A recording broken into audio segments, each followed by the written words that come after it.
we see. We will not be discouraged by the things which are visible. He says, while we look not at the things which are seen, but the things which are not seen.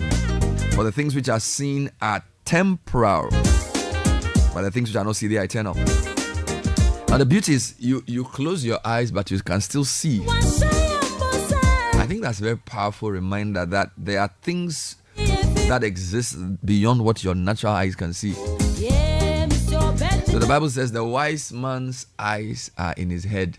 The wise man's eyes are in his head. So sometimes you close your eyes to what is visible, your bank account, to what is around you, what people are saying, the way people look at you. And you open your eyes to a world of possibilities, the future you want to create, that business you want to start, that family you want to begin. Now, there's no great organization or great business or great country or great enterprise that can be achieved without faith. Because what is faith? Faith is the substance of things hoped for and the evidence of things not seen. Oh, I love it. Sounds like a contradiction, right? The evidence of things not seen. So sometimes you need to close your eyes and open your mind.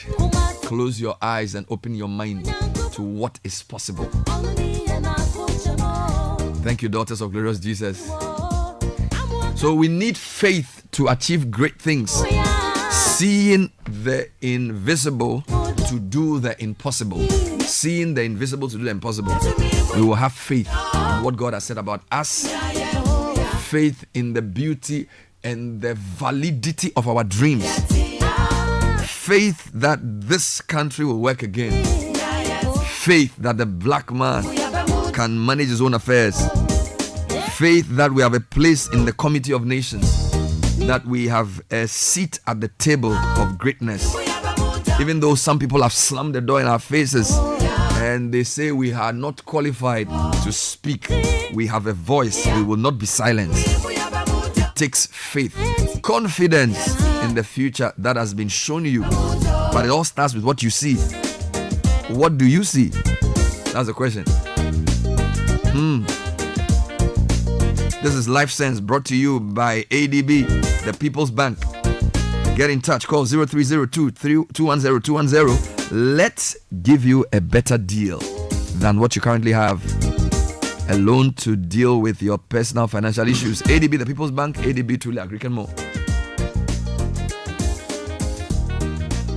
This is the Citi Breakfast Show, the city's biggest conversation.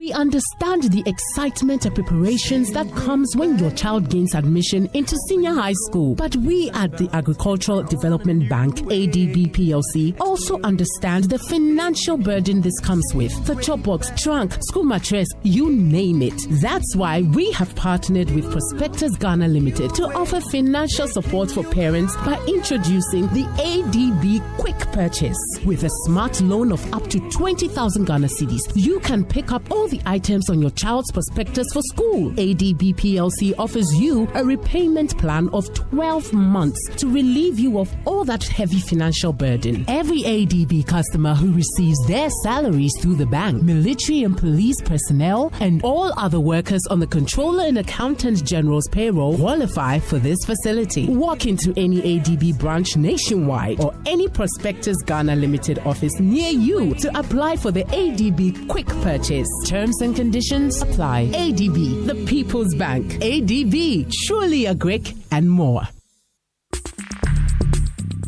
Join the conversation on the Citi Breakfast Show on Facebook at facebook.com/Citi97.3, Twitter at twitter.com/Citi973, and Instagram at instagram.com/Citi973 with the hashtag CitiCBS.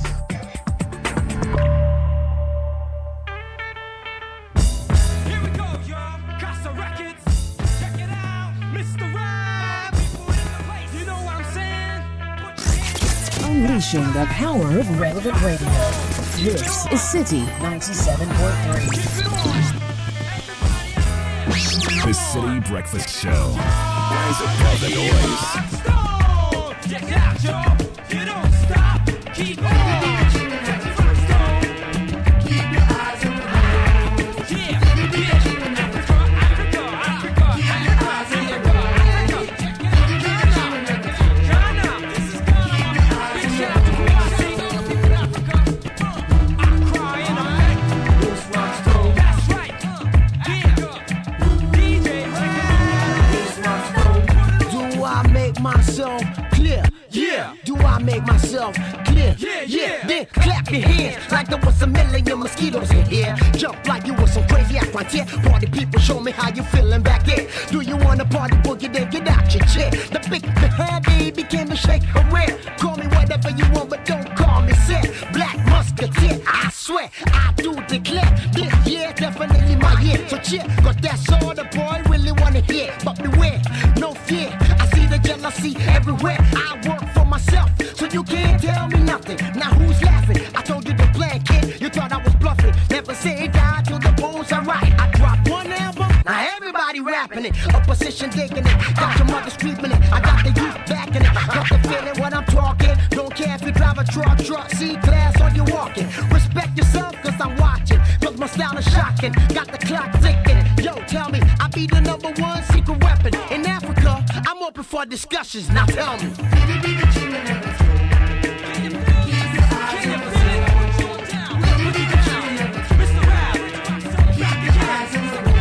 This is the City Breakfast Show, the city's biggest conversation.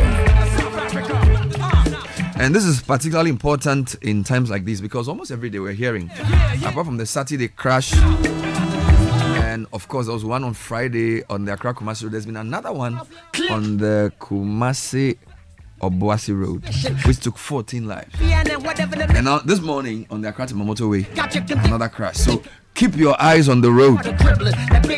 Keep your hands on the steering wheel. Keep your fingers off that mobile phone. And just concentrate. So much to do on the show today.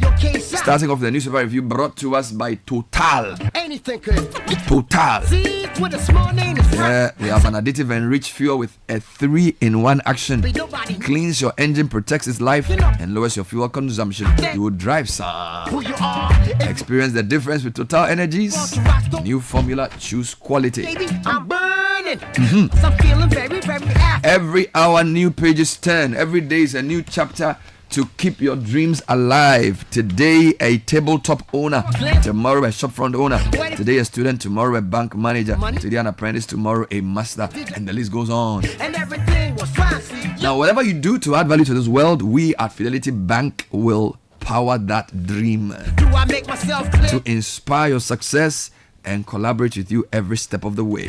Believe with us, Fidelity Bank, a Befa. Here we go again. We're about to do this live. Keep your eyes on the road. Do you know who's in effect? Rockstone. Do you know who's in effect? Rockstone. Yeah. Nathan Kwaw is here with Nana 24 Boateng with the newspaper review. When a man wears a nice wooden top with a chain, it means you are ready to chop life. Charlie, Akwanda Bocheno, A guy to brutal. Hey, Charlie. Oh, what I know, you be slow but sure. Mr. Kwa. I tell you.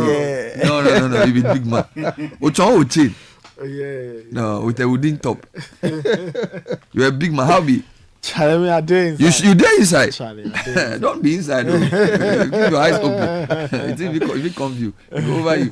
What are the people saying? Well, the daily graphic is here, and it says managing public sector wage bill. Wages must match productivity. That's coming in from the CEO of the Fair Wages Commission. Ghana ready to host best ever African Oil Week conference in 2025. And staying in that general area, PIAC holds workshop on solutions to crude oil production dips.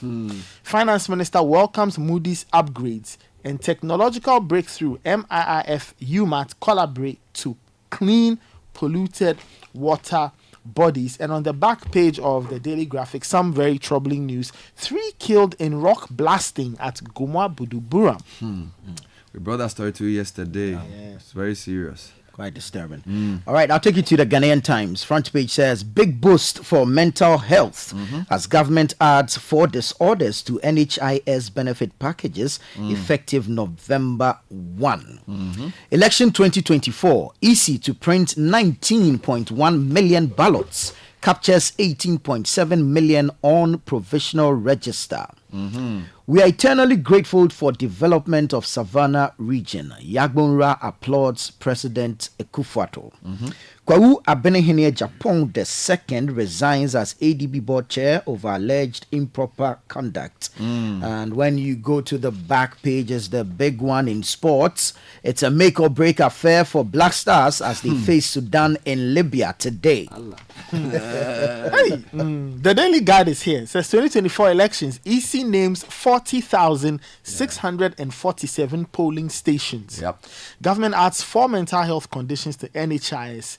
Dummy hosts ICC prosecutor and police identify East Legon crash driver. The Chronicle newspaper, Gonjaland grateful to Akufo-Addo for massive infrastructural development. Minority plotting to become majority from tomorrow. Or that will be from today, actually. And Goyle allegedly caught cheating consumers. Let's go to Economy Times. The Economy Times, green finance taxonomy kicks off next year. Citi improves rallying on debt restructuring and IMF assessment successes, and about 800,000 jobs to be created upon completion of Petroleum Hub project. All right. I have the Daybreak newspaper says, stop press, forestry CEO in extortion scandal. Cocoa smugglers on police image dent mission. Review outrageous profit margins. SEMC director to OMCs. And 3 dead in Budumburam rock blast incident. All right. Finally, from me, the BNFT. Energy sector bond achieves 90% buyback of 1.04 billion cedis. All right. Financial sector buoyed by Moody's upgrade.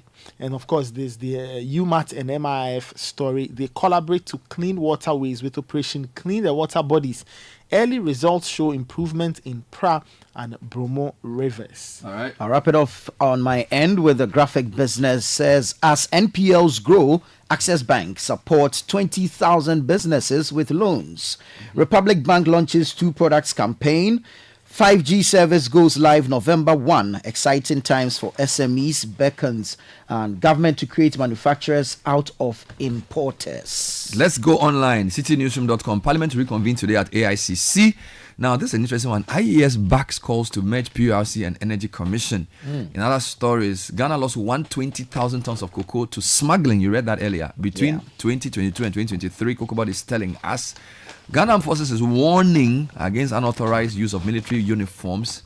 And then there's an interesting one. National Cathedral. We can't stop salary payments because project is on hold. Dr. Joyce, this is serious. Yeah. Another story is speak out against political violence. Mahama to chiefs, and EC's disqualification of formidable Bernard Mona is discriminatory. You know Bernard Mona? It's a formidable Bernard Mona. Charlie, it's a big man. Now, Channel 1 News is leading with the farm gate price. Increased farm gate price of cocoa to discourage smuggling. Gawu to government. Also, police launch manhunt for suspect in Mamobi NDC MPP clash. Ghanaian students arrested over alleged transcript forgery make appearance in U.S. court. This is really troubling. You know, one of the students was in NSMQ a couple of years ago. Now, new lawyers are talking. Ghana needs more lawyers to bridge representation gap. This is from Gertrude Mfadonko, former law school SRC president. Meanwhile, the top law graduate says laws are key to social order and progress. It's called Martin Wana Ang. He's a big man, Rolf.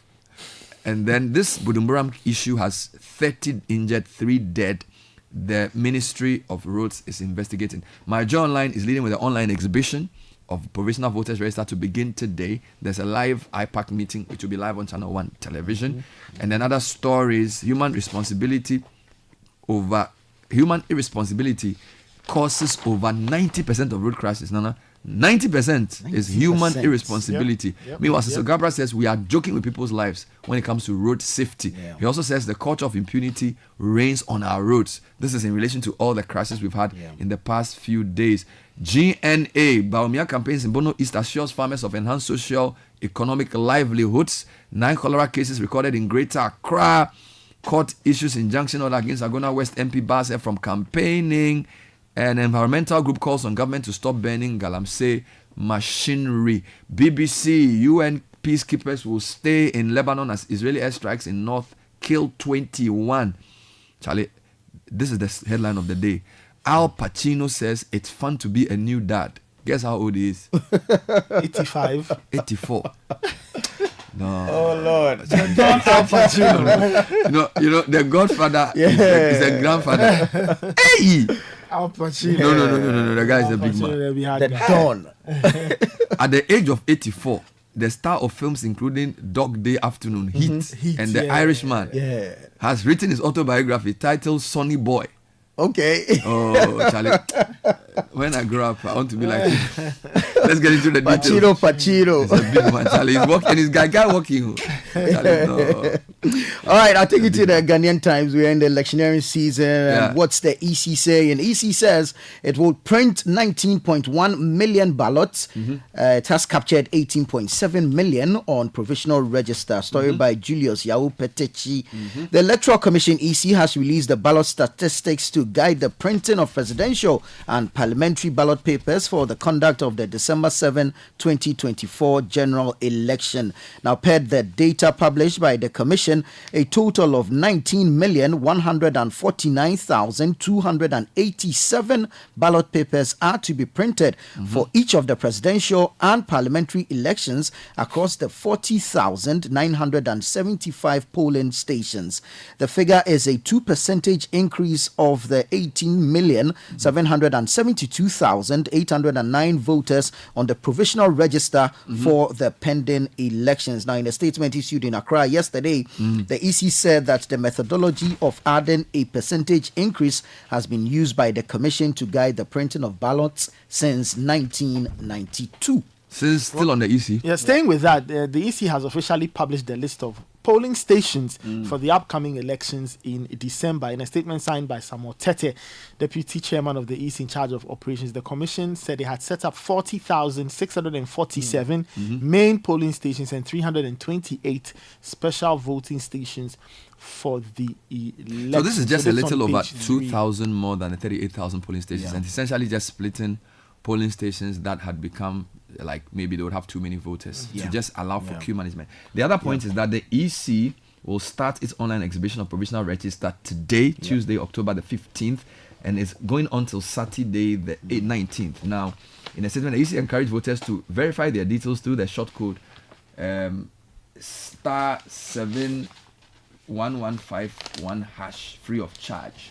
All right, the online exhibition allows voters to review their information and report any discrepancies that will be noticed. So there'll be more on the EC later. Let's continue with the Ghanaian Times. Or is it the Chronicle? The Chronicle. You know, Parliament reconvenes today. Yes. And the Chronicle says minority plotting to become majority from tomorrow.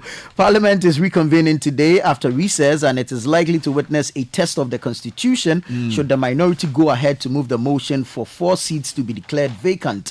In the event that the motion, which will likely be moved today, Tuesday, October 15, 2024, is carried, the National Democratic Congress, NDC, will have more seats than the New Patriotic Party, NPP. All right. It is the former minority leader Haruna Idrisu, Member of Parliament for Tamale South, who has announced his intention to move the motion, which, when successful, should see the minority becoming the majority. Of course, Davis Opoku has been spoken to, says he disagrees with that approach. So there will be an interesting development in Parliament today. We'll be following that for you. Stay in the Daily Guide. If you go to the Daily Guide, page 6, there's an update on the crash at East Legon. Yes. And the story says the Ghana Police Service has identified Salifu Amuakun as the driver involved in a recent car crash in East Legon that claimed 2 lives. The crash occurred around 6 p.m. on Saturday, October 4, when a 4x4 Acura and a Jaguar collided in the upscale neighborhood. A catastrophic fire engulfed both vehicles. And according to the police statement, preliminary investigations revealed that Salifu Amuakun rammed his vehicle into another on the Jani Ashi Street in East Legon. So the suspect driver and other surviving victims are receiving medical attention. One surviving victim has been treated and charged, while the bodies of the deceased have been deposited. Let's at deal the with morgue. accidents for a bit. A motorway accident. Evan crashes into pole, lands on site near Ashaiman overhead. This story was reported earlier in the morning. Then, if you go on my journal, there are a couple of reactions to the road accident issues. Human irresponsibility causes over 90% of road crashes. This is the National Road Safety Authority boss. It says the acting DG of the NRSA, David Osafo Adonting, says human behavior is responsible for over 90% of road crashes. In an interview on PM Express on October 14, he stated that while factors such as roads and vehicle conditions contribute to accidents, it is reckless actions by drivers that are the leading cause of fatal accidents on our roads. Well, staying with incidents and accidents, 3 killed in rock blasting at Goma Budumbura. Story on the back page of the Daily Graphic, it says 3 persons died yesterday following the blasting of rocks at Big Apple at Goma Budumbura near Kaswa in the Goma East district of the Central Region. About 39 others were injured in the late afternoon tragedy. Those killed were 2 females and a male. Residents of the area who confirmed the incident said the blasting was done by the construction firm in charge of the dualization of the Kaswa Winneba Road. The exercise, they said, was to clear the huge rocks that were underground. However, the eyewitnesses said instead of the blasting taking place at about 5 p.m., it was done around 3 p.m. Now, according to an eyewitness named Takbo, the residents of the area had been told that the exercise would take place around 5. He said the victims lived around the area and were hit by flying stones. My Lord. Wow. Let's come back to the Ghanaian Times. Yes, but before that, on that, we had the PRO of the Roads Ministry on Channel 1 Newsroom last night, and he mentioned that they are collaborating with relevant institutions to investigate the matter. Well, the Ghanaian Times on page 13 says, big boost for mental health as government adds 4 diseases to NHIS benefit packages effective November 1. All right. The government has expanded the benefit package of the National Health Insurance Scheme, NHIS, to include 4 mental health conditions. These are depression disorder, bipolar disorder, anxiety disorder, and schizophrenia disorder.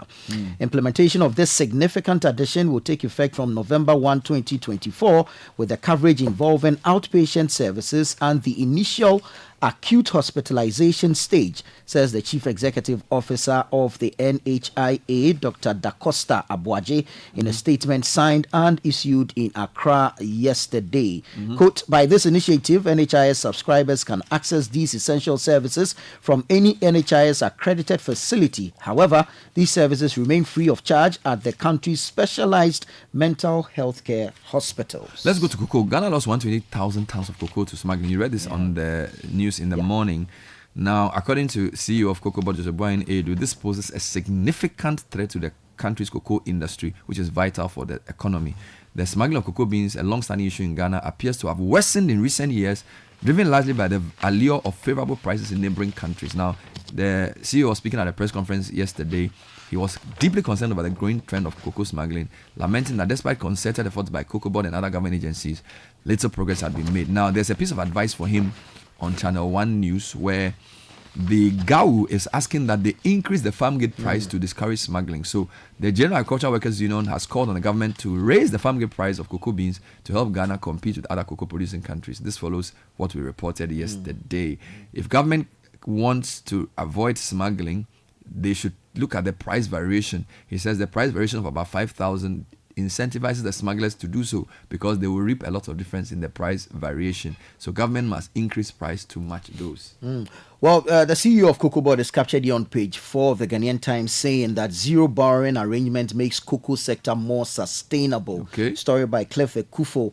Chief Executive Officer of the Ghana Cocoa Board, Joseph Boahin Edu, says the decision to finance cocoa purchase for the 2024-2025 crop season through zero borrowing arrangement formed part of government's plan to make the sector more viable and sustainable. He explained that the zero borrowing arrangement marked a major shift from the existing system of financing cocoa purchase over the years through loans from external sources and constituted a new financing innovation designed to reduce the cost of borrowing to the board. We hear. Now, where are you going now? Economy Times, and it says the local currency, the cedi, has appreciated in value against international trading currencies, especially the US dollar starting last week.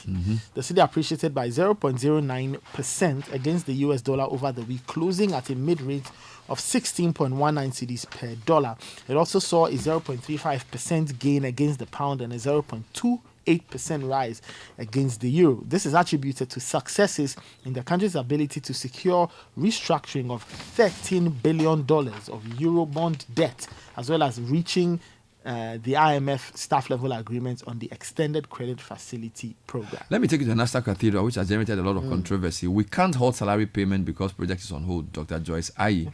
A member of the National Cathedral Board of Trustees has dismissed concerns about staff payments, including those of the CEO, Dr. Paul Opoku-Mensah, during the construction halt as ridiculous.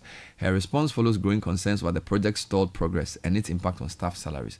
Speaking on the sidelines of a symposium organized in collaboration with TD Jakes Divinity School on Monday, Dr. Ayi said, if a project is on hold, it doesn't mean that people are not working to keep it going. I'm surprised. I don't even want to comment on it, as ridiculous as it is. No, I won't comment. She further challenged the logic behind the concern, adding, so you establish an organization. The organization should stop because you don't have money to continue in certain aspect of the organization. Is that it? Answer the question yourself. I think on that point, the journalists just decided that enough is enough. Let's not even go there anymore. Now, I want to give you another story. This story I find a bit concerning, where the IES is essentially supporting the merger. Yeah, I'm not sure the reasons they give, but I've heard people say this is not a good idea. But anyway, the Institute of Energy Security say they support the growing calls for a merger of the Public Utilities Regulatory Commission, PURC, and the Energy Commission in Ghana. The proposal, which has been gaining traction among industry experts and policymakers, is seen as a way to streamline regulatory functions, reduce operational costs, and eliminate potential overlaps in the oversight of Ghana's energy sector. IES argues that combining the two regulatory bodies into a single entity would not only lead to cost savings, but also enhance the overall efficiency and effectiveness of energy regulation in Ghana. I think the concern is the independence of PURC. The Energy Commission essentially reports to the ministry, right? And the PURC is an independent regulatory body. So as soon as you merge them, their regulatory functions will lose their independence, which is where the concern is. So I don't know whether IAS thought about this, but they seem to think the calls for merger make sense.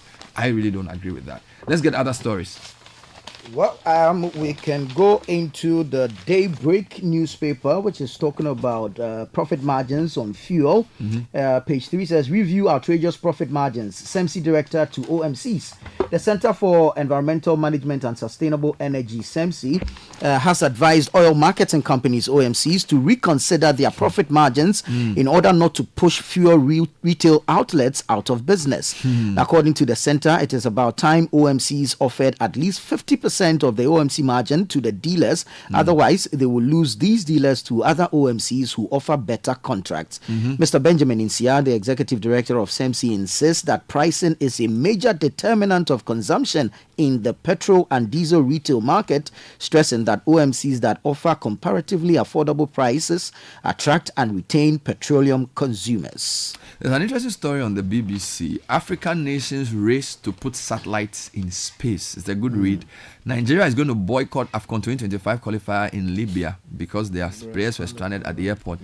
And the Ghana Black Stars face a do or die today. Give us that story. It's a make or break affair for Black Stars as they face Sudan in Libya today. Story on the back page of the Ghanaian Times, written by Andrew Norte.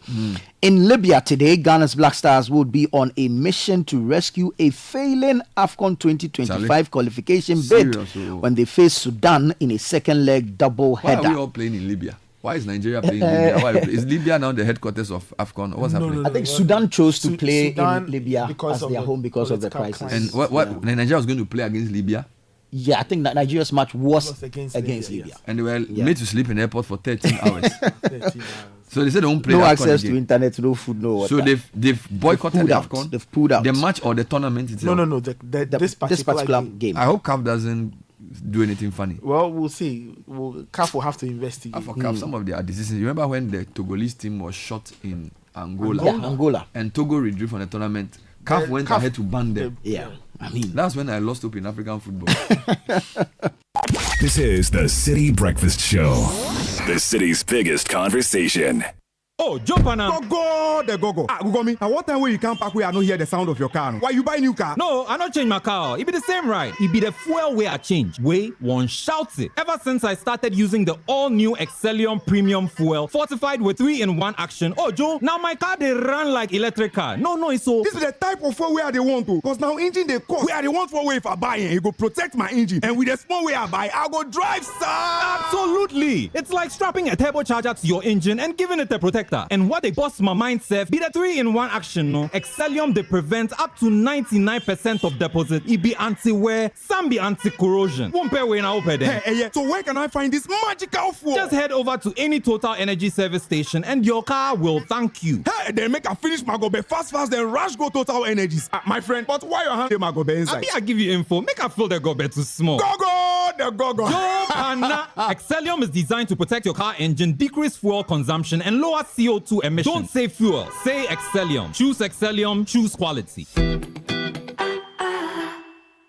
Charlie, today the matter will catch me. I received urgent order from my online store. Customer wants 10 pieces sharp.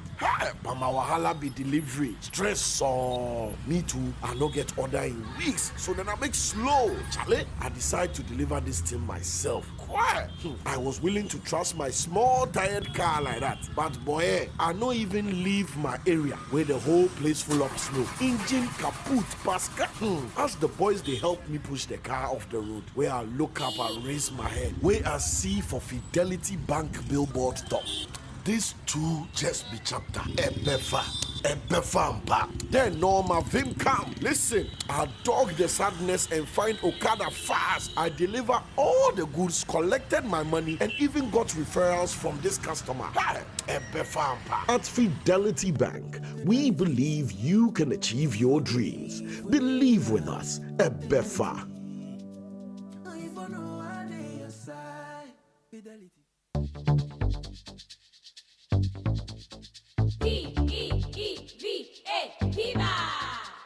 Looking for a burst of flavor in every sip?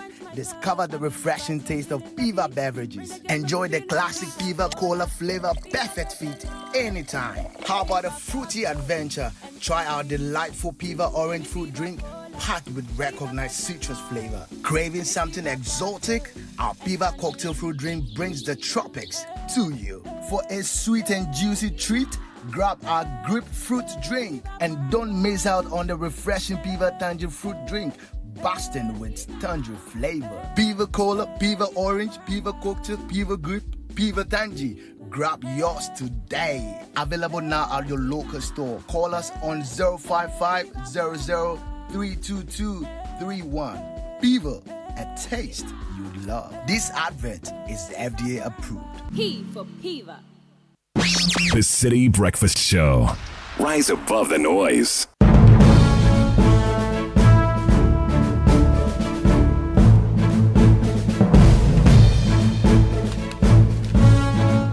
City Business News with Na Shikasiza. Good morning, Na. Good morning, Bernard. Hello and welcome to the breakfast edition of the City Business News, proudly brought to you by MTN Goil and Access Bank. My name is Nashika Caesar. Coming up, World Bank projects a 3% growth of economic activity in sub-Saharan Africa in 2024 from 2.4% recorded in 2023. Also coming up, Cocoa Board report losses of 120,000 metric tons of cocoa as a result of smuggling activities. And later, National Petroleum Authority suspends implementation of the price floor for bulk import distribution and export companies.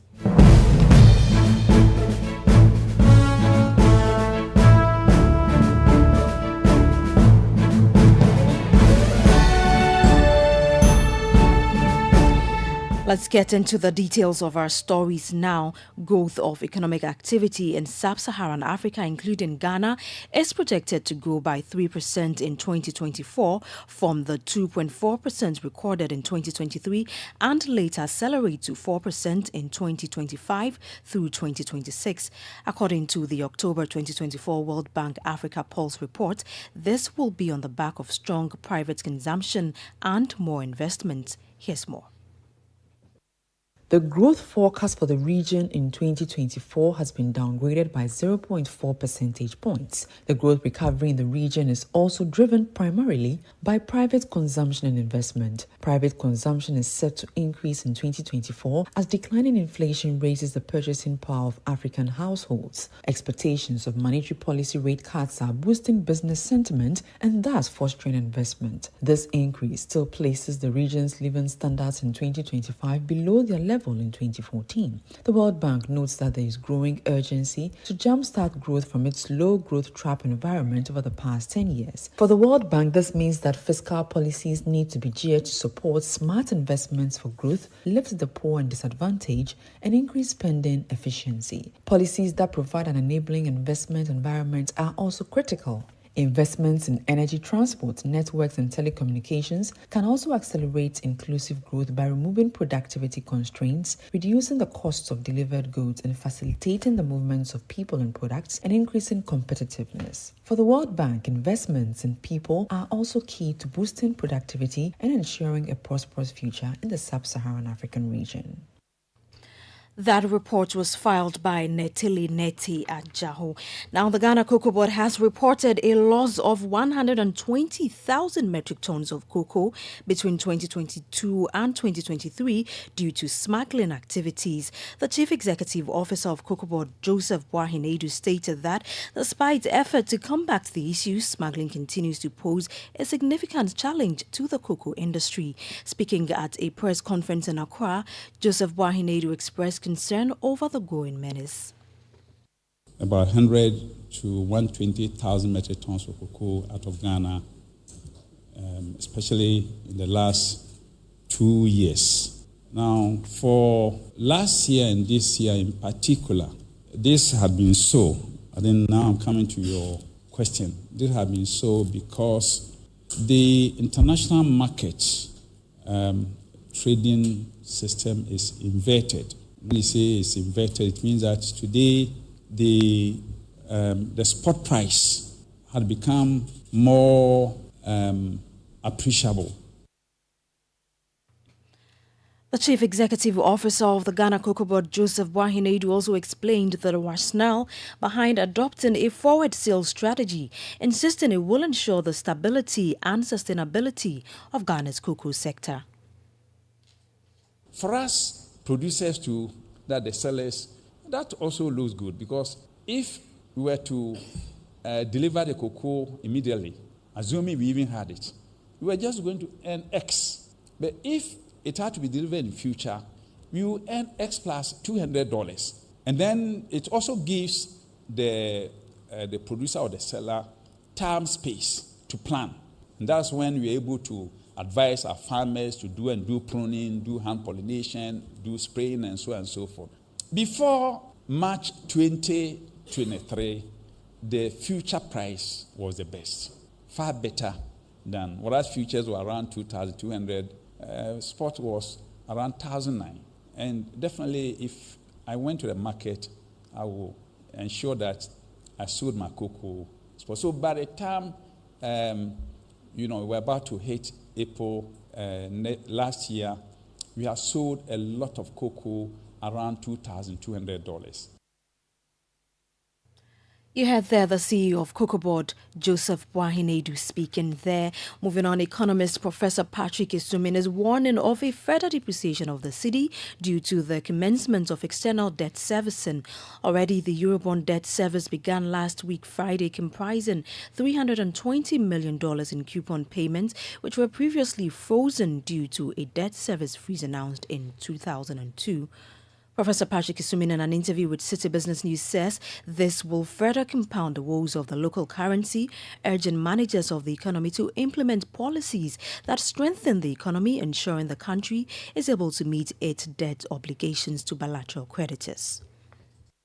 For almost 2 years now, we have not been paying our external debt. And even with that, we've seen the cedi still come under pressure. Even though the restructuring has reduced the level of the debt, now that we are going to start repaying, I think the pressure is going to increase. And to add to the fact that one of our most reliable sources of foreign exchange and cocoa is not doing well, we should see more pressure on the currency going forward. But I mean, our debt indicators will look generally better once all these processes have cleared. Our debts will come down a little bit. But I think it doesn't mean that we still don't have to pay. We still have to pay our debt. The ones that are remaining, we still have to pay. And I think that is what we should be focusing.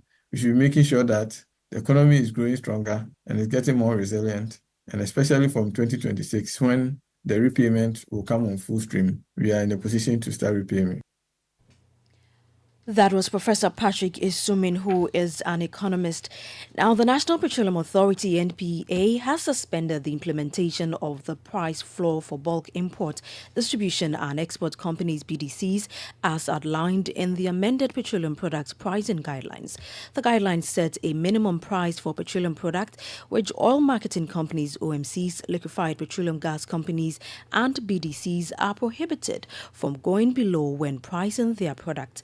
However, the head of economic regulation at the NPA, Abbas Tasunti, in an interview with Citi Business News, indicated that the regulator has halted implementation of the price floor for BDCs due to concerns raised by stakeholders over its impact on their operations. With the BDC side, after the introduction, there have been concerns that its introduction is leading to some challenges for their sector because of the nature of their business. You would understand that the BDCs with the BIDEX are exposed to a lot of factors on the market, particularly the exchange rate, and they are also directly affected by change on the world market. So I think in the implementation, they've raised concerns that by the nature of their business, sometimes the price floor makes it a bit difficult for them to be able to compete, and also if the need arises for them to be able to cut their losses. So we've had several discussions with them, and it's been agreed that we suspend it whilst we look more at how we can use the policy to address their issues about unsustainability of the industry. And so effective 1st October, we've suspended the publication of the price floors for the BDCs, which is the ex-refining price floor. But for the OMC side, which is the ex-pump price floor, we still continue to implement that. Abbas Tasunti is head of economic regulation at the National Petroleum Authority. Now, on the forex market today, the dollar is trading at 16 cedis 45 pesos. The British pound is selling at 21 cedis. The euro could be sold to you at 18 cedis 20 pesos. And that's it for the breakfast edition of the Citi Business News, proudly brought to you by MTN, Goil and Access Bank. My name is Nashika Caesar. Many thanks for spending your time with me. Do have a great business day. For over 60 years, Good Energy has served you top quality fuels. Goil brings you Super XP for a smooth ride. It is available in Goil stations nationwide. Goil Super XP is fortified with special additives which help your engine perform better and use less fuel. Goil Super XP is quality fuel, the ideal choice for most vehicles. Energize your ride with Goil Super XP. Who feel ya? Huh? Who feel? Good energy. Yeah, yeah.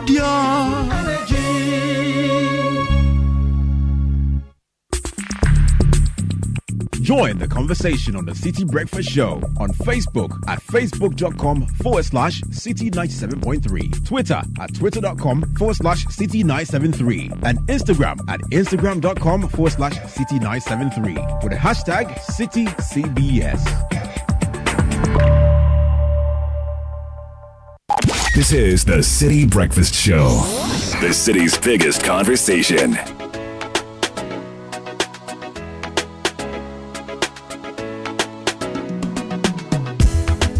Gresa Matia Shimu, and so say, me one man, you.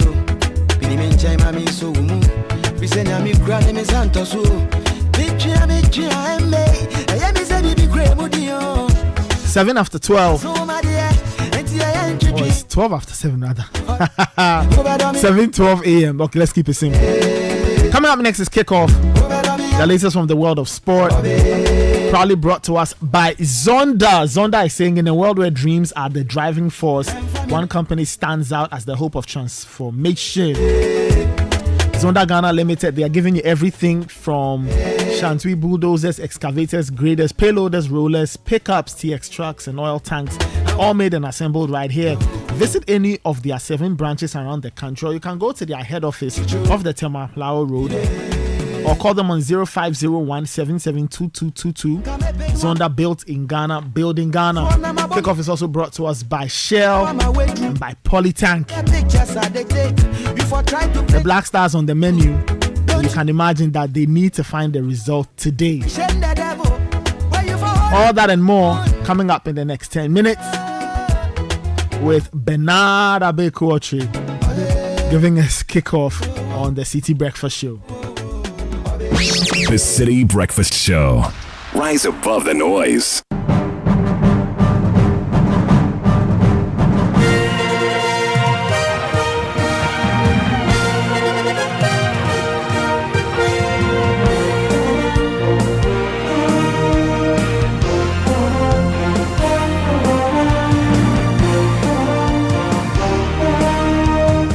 Hi, it's Bernard Abekootri here. Welcome to Kickoff on the City Breakfast Show. We are proudly powered by Shell, Lesheho, Zonda GH, and Polytank Ghana. Papa Nunye. Let's start from the Black Stars.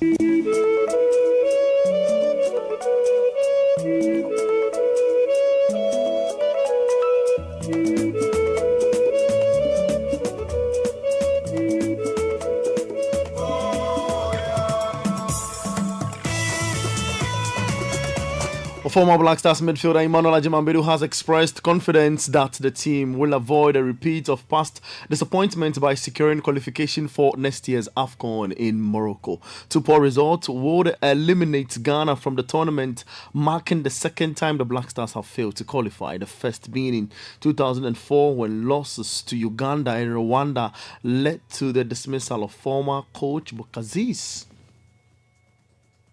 I'm very optimistic that it will not happen. But in the world, anything can happen. If in case, the word is in case, it happens, then the football is dipping in a ditch.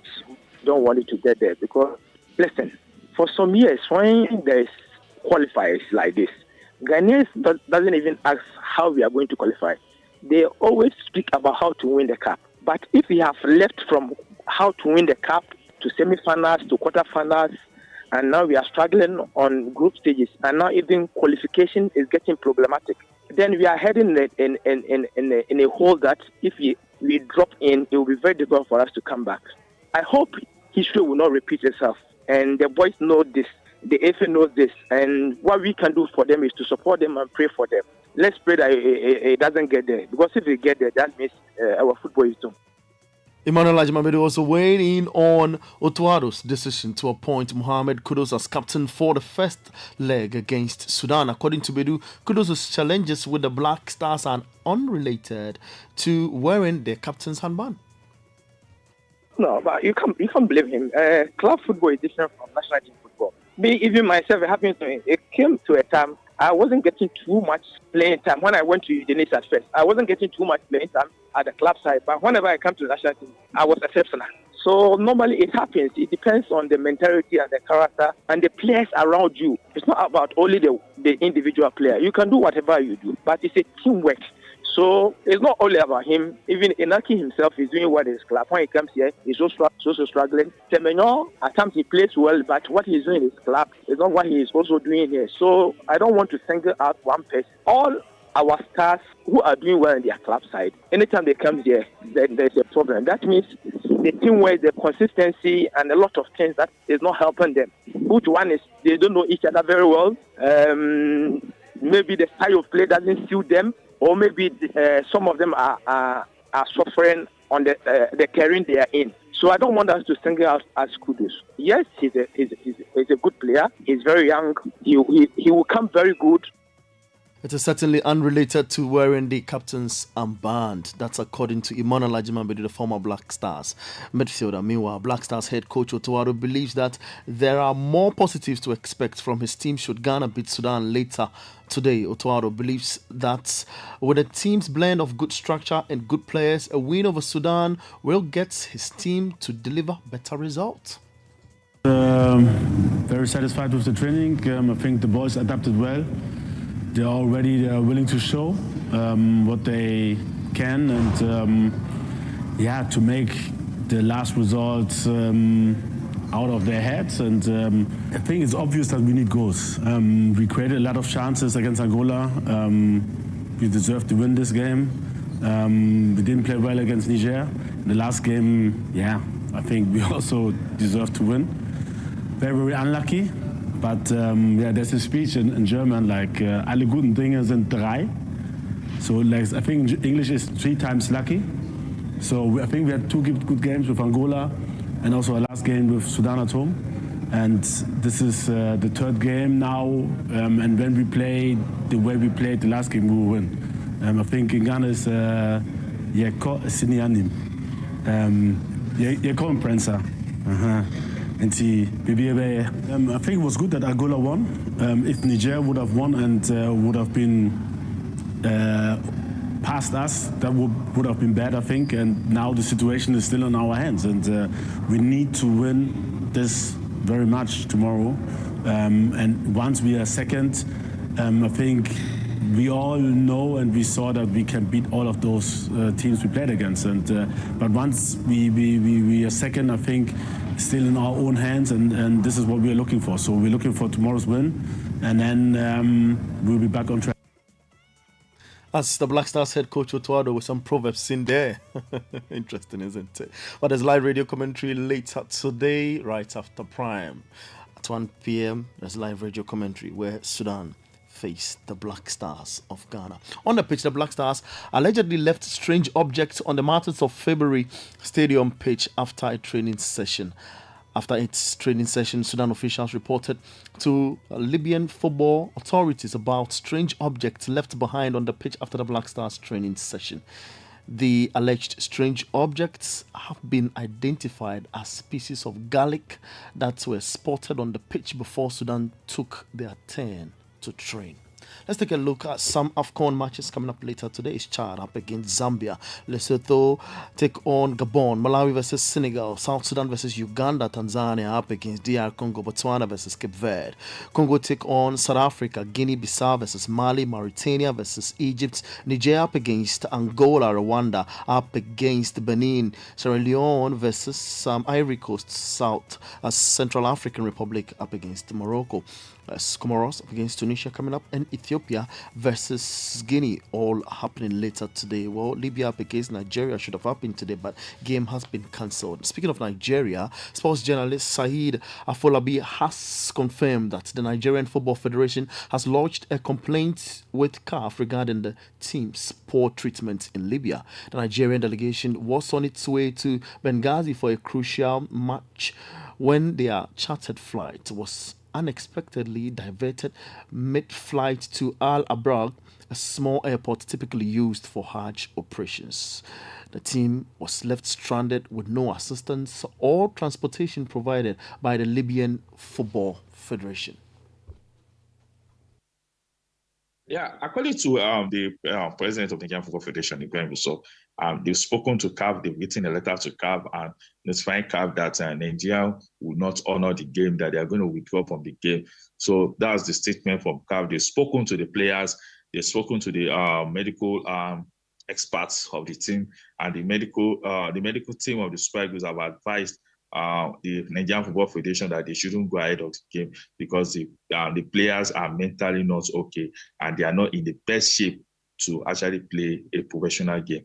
So as it stands, the Nigerian Football Federation have actually written a letter to CAF notifying them that they are withdrawing the game. And if you check on CAF social media handles, you will see that the Nigerian game and Libya game is not part of their games schedule for today. One thing about the players is this: they know within themselves that this issue is not actually coming from their own country or their own football federation. It's actually coming from another country, and it's just a negative antics on display.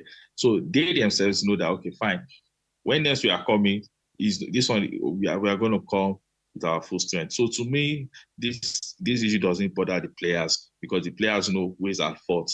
It's not their country that is at fault. As long as it's their country that is at fault, the logistics and everything, the fault is actually from Nigeria, then it will demoralize the players and the officials. But as I'm talking to you now, the players are unshaken. They just want to return home and go back to their respective clubs. Away from football, Spinters Knight Basketball Club co-founder Dr. Eric Opoku Entry has revealed that the club is still dealing with financial issues despite completing the preliminary round of the Basketball African League. He said this in an exclusive interview with Citi Sports after Spinters Knight qualified to the Elite 16 stage of the Continental Championship by finishing second in Group B of the West Division. On the foreign front, Arsenal stars, a former Arsenal star, Theo Walcott, has weighed in on the Ghana's chances this season, saying this could finally be Arsenal's year to win the Premier League. Arsenal have finished second to Manchester City 2 seasons running, but Walcott thinks Arsenal have what it takes to lift the trophy this time around after nearly 2 decades of waiting. But look, arguably he is. I suppose I look at that Arsenal team. It's they've got a lot of important players. But look, they're adapting to situations. When, for instance, Martin Odegaard for me is questionably one of the best players in that team as well. So look, it's up for debate. And I have to ask you, Rodri injured for the season. Is this Arsenal's year? I do believe that it could be Arsenal's year. I really do. I've said this at the start of the season. It's going to be interesting, be tough. But look, I think they would have learned a lot. And it's important not to mess up, should we just say, in the lesser games, put it that way. You heard from the former Arsenal star Theo Walcott. Away from there, in the Nations League, Randall Colomwani scored twice as France beat Belgium in an incident-packed UEFA Nations League match in Brussels. Oyeri Telemans skied a penalty for the host after William Saliba brought down Lewis Opendai, decision given by the video assistant referee. Harry Wilson inspired a match-changed Wales side to a home Nations League win over Montenegro to extend Rick Bellamy's unbeaten start as head coach. And that's your sports. For more sports stories, log on to citisportsonline.com. On X, we are at Citi Sports GHA. Thanks to Shell, Shell, Zonda GH, and Polytank Ghana, Papa Nunye. I am Bernard Abeku. Sport is life. Get involved. Hey, well, yo, I did tire for Abu Chef. See, everything I do, Abu won't do some. Last year, I bought a cattle farm in Yanton. I see he go buy a farm next to mine. I marry Fauzia. No, he marries Fauzia's sister. I buy my motorbike. I see, no, he go buy motorbike too. Hey, but you don't see, since you buy your bike, he has bought 4 motorbikes, which have all broken down. He don't maintain bikes at all. His problem be say he dey put wrong lubricant for his bike inside. The correct motorbike oil where if you put inside be Shell Advanced Lubricant. Shell Advanced Lubricant be the only motorbike oil where they make them for motorbike to protect engine, clutch and brake. Where no. Wait me, wallahi, I no go tell him. Shell. Hey, well, wait, where you go? If you don't go tell Abu, me I don't go tell him say make you use Shell Advanced Lubricant for him bike. Hey. Visit any Shell station or distributor today to get your Shell Advanced Lubricant for your motorbike. Shell Advance, complete protection for your bike. Guys, Charlie, you know that mining contract I've been chasing for years now? I just got awarded the deal. But the issue is where to get the right and quality heavy-duty trucks to execute this job here in Ghana. Relax, my guy. Remember my recent construction deal at Pokwase? Zonda sorted me out. Zonda? What? Who is that? Zonda Tech Ghana Limited is your one-stop shop for machinery, heavy and light-duty trucks, and pickups. They have the Shantui bulldozers, graders, payloaders, rollers, poor pickups, 4 land light trucks, TX trucks, and oil tanks. Made and assembled right here in Ghana with top-notch after-sale service and standard prices. Made in Ghana. This is amazing. You haven't seen my Zonda Power pickup, which I take to the office. Strong, durable, and tough on our roads. Hey, that's from Zonda too? Absolutely. Zonda is the right place for you, my guy. Oh, now I am sorted with Zonda. Zonda Tech Ghana Limited, your solution for heavy and light-duty trucks. Located at Tema, off their Flower Road. Call 0501-772-222 or 0501-773-333. Zonda, built in Ghana, building Ghana.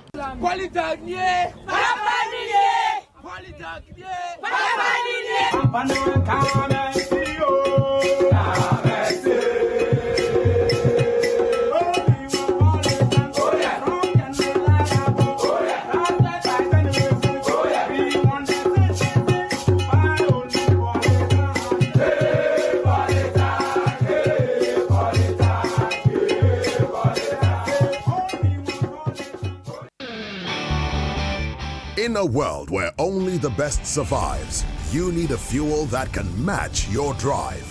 A fuel with unparalleled protection for your engine, superior efficiency, and unrivaled performance. A fuel so unbeatable, when you get behind the wheel, you'll focus on what really matters. The journey ahead.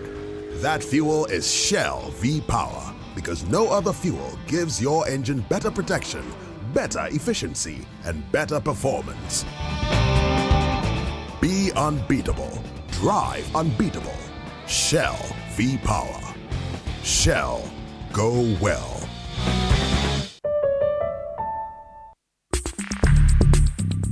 Join the conversation on the Citi Breakfast Show on Facebook at facebook.com/Citi97.3, Twitter at twitter.com/Citi973, and Instagram at instagram.com/Citi973 with the hashtag CitiCBS. Sankofa pepper powder, Sankofa pepper powder, Sankofa pepper powder. ATN how go better than your bottle you are. Sankofa got you covered. Go for Sankofa pepper powder. Sankofa pepper powder. Abuna abonje krakra. Sankofa pepper powder. Red and hot, very natural. Sankofa pepper powder. Chinchinga and Nambia. Sankofa pepper powder. Noodles, Ghana jollo. Sankofa pepper powder. Eshishi anete. Sankofa pepper powder. Sankofa pepper powder. Sankofa pepper powder. Sankofa pepper powder.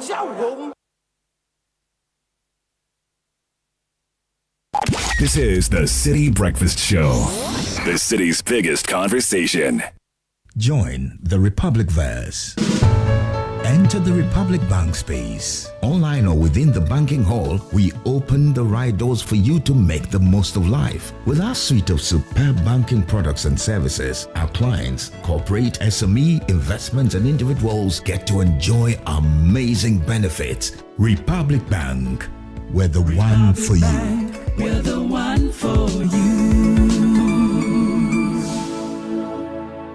Education is the most powerful weapon to change the world. At Heritage Christian University, you're assured of quality education. Accredited by GTech and affiliated to KNUST and UCC, we offer programs like Bachelor of Business Administration, Community Development and Theology, Theology and Ministry, Psychology, Nursing, Information Technology, Information Security, and Business Information Technology. Professional programs like ICA, CIMG, CIHRM, ABE. We also offer short courses on media and IT. What makes Heritage stand out is our experience and scholar practitioner faculty, entrepreneurial training with financial support, ultramodern facilities, and hostels. Qualifications for entry is WASI or SSC or GBCE, HND or Diploma Top-Up. Mature 25 years and above. Heritage is located at Amasaman behind the Olympic Stadium. Contact us on 054-777-7731 or 020-229-8399 or www.hcuc.edu.gh. Are you a female entrepreneur, young business owner, agribusiness, fintech, or agri-tech venture? This one's for you. We see your need for funding for your business, and we believe that your story matters. So in partnership with the MasterCard Foundation, ABSA is offering you collateral-free loans of up to 1 million Ghana cedis at 10% interest rate per annum. We've already pumped over 1.3 billion cedis into over 6,000 businesses. Yours is next. Visit our SME project office, your nearest ABSA branch, or head to absa.com.gh. Your story matters. ABSA. Channel 1 TV is live on DSTV, GoTV, and HD+. On DSTV, find us on Channel 363. On GoTV, we're on Channel 117. And on HD+, get us on Channel 108. On a digital TV, run a new search. But take note that without an antenna, you cannot access Channel 1 TV. Channel 1 TV can be accessed on any free-to-air digital box, like the DSTV and HD+ boxes. Channel 1 TV, telling your story, empowering change. The City Breakfast Show. Rise above the noise. Unleashing the power of relevant radio. This is City 97.3.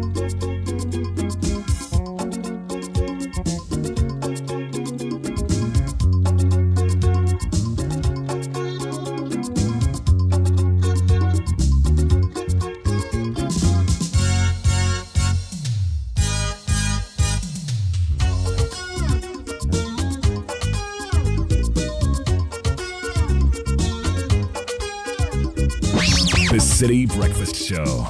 Rise above the noise.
This one is coming into Ernest Ziche.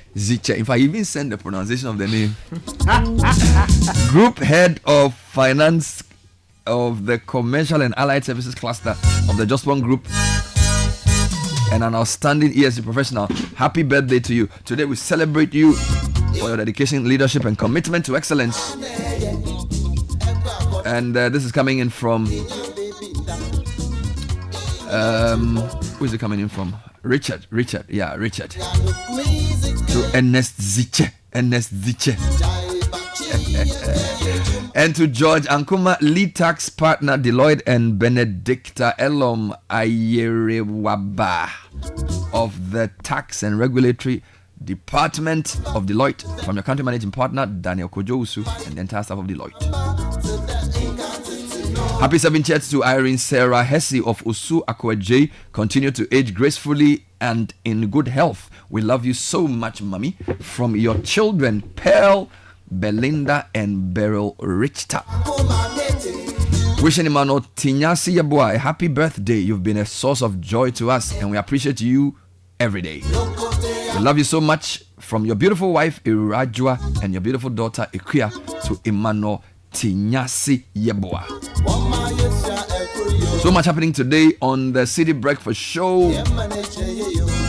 EC re-exhibiting online. The provisional register commences today, the 15th.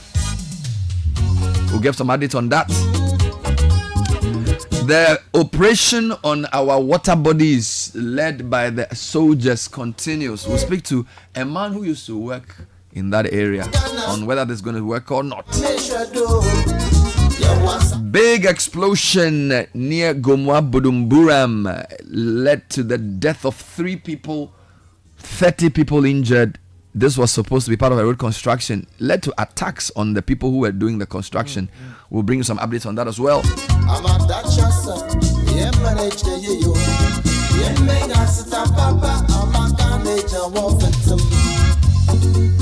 This is Ben Braku. Oh yes.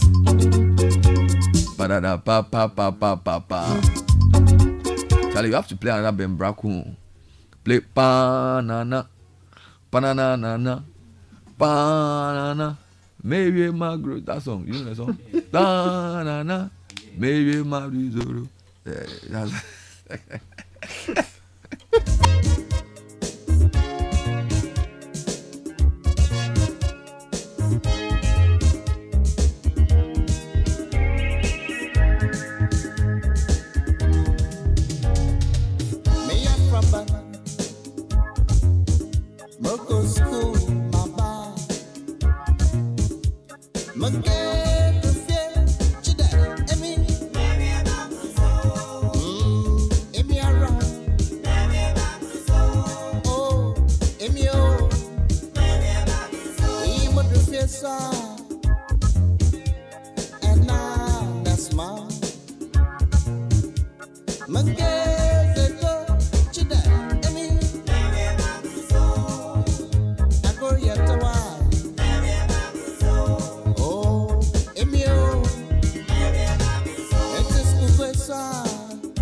all right, so let's do a few more. Happy birthday to the man after God's own heart, the young founder of the Stratify Group, Oscar Kwesese, the selfless leader without a title.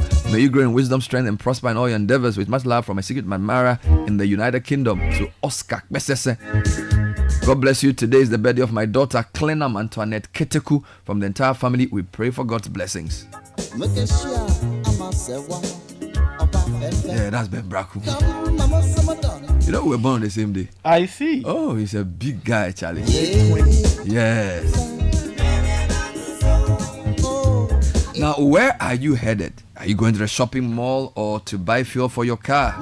Are you enjoying your favorite meal at a restaurant or getting home essentials at your favorite shop? Or you're shopping online for the things you need?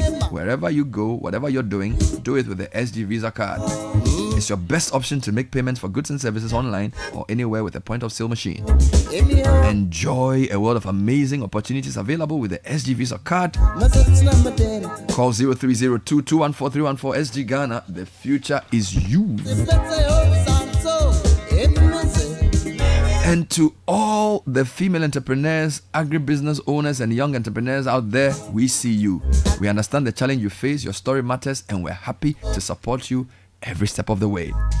In partnership with the MasterCard Foundation, APSA is offering SME loans. Guess what? 10% interest rate per annum. Now that's really low. Imagine getting up to 1 million cedis completely collateral free. And this is just not talk. We've already disbursed over 600 million Ghana cedis to over 1,600 businesses within the past year. And we're proud that 67.3% of our beneficiaries are women-owned businesses. My goodness. Visit the nearest APSA branch or go to apsa.com.gh for more information. Your story matters. APSA.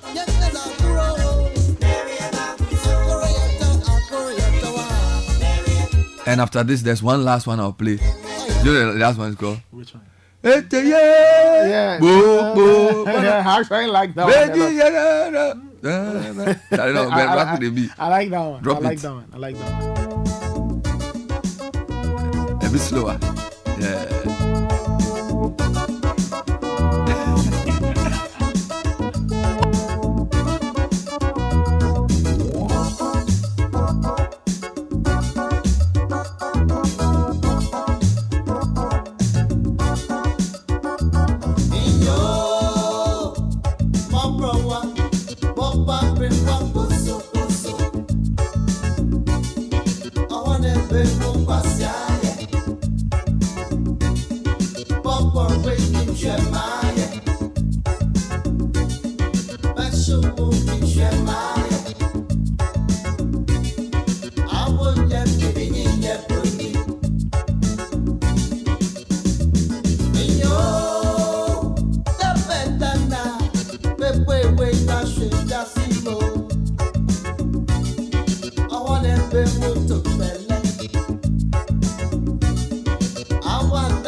And I'm wishing a special birthday to Messi Husse.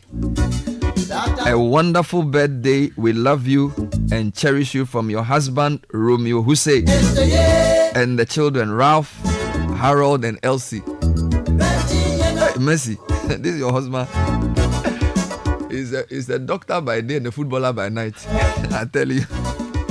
I'm serious. Romeo, if people look way past. A medical doctor by day and a football coach by night. Wishing his wife, Mercy Hussein, a wonderful birthday. Now let me make a correction. So I wasn't born on the same day with Ben Braco. Ben Braco was born many years before I was born. We just happened to share a birthday. Yes, I need to make that correction. Because Charlie Ben Braco, he grew, Charlie. He grew up. I know he went to St. Augustine's College. Oh, okay. But yeah, he's a proper Absu guy. As you know, this album was probably his best, called Baya. Yeah. And we've done Mekom Chrome. We've done Mewie. There's one more we haven't played. Mekom Chrome. Have we played Anokum? Yes. We've played that one. Have we played Intasi? No. Ta ta ta ta ta. Charlie, today is Ben Braco song. Before we enter the big issues, you know, we have to deal with music too.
And if you find yourself going through the pain of sore throat, nasal congestion, and need quick relief, or you still take the same lozenges without getting the relief you seek, worry no more. Loti Lozenges, a 100% natural and refreshing throat lozenges with 7 pleasant tasting flavors, is here to help you. Loti Lozenges relieve you of nasal congestion, sore throat, soothing your throat, and control cough severity and frequency. Now here are the flavors: honey and lemon, ginger, peppermint, orange, and cola. And there are also 2 sugar-free formulations: propolis and strawberry, which is sugar-free for those managing their sugar levels. Loti Lozenges for the quick relief you need, available in all Unicom outlets and pharmacies nationwide. Call us on 0302 324 595. That's 0302 324 595. This advert is FDA approved. Loti Lozenges, 30 seconds instant relief from sore throat. I noticed that Charlie, the album, he got it down. Because every song has a different rhythm and the uniqueness of the rhythm. Oh, yes. The lyrics as well. The songs are really good on that album. There's one last I want to drop on the album. Okay. It says Mekomi Chrome. I'll go to my hometown. Drop it.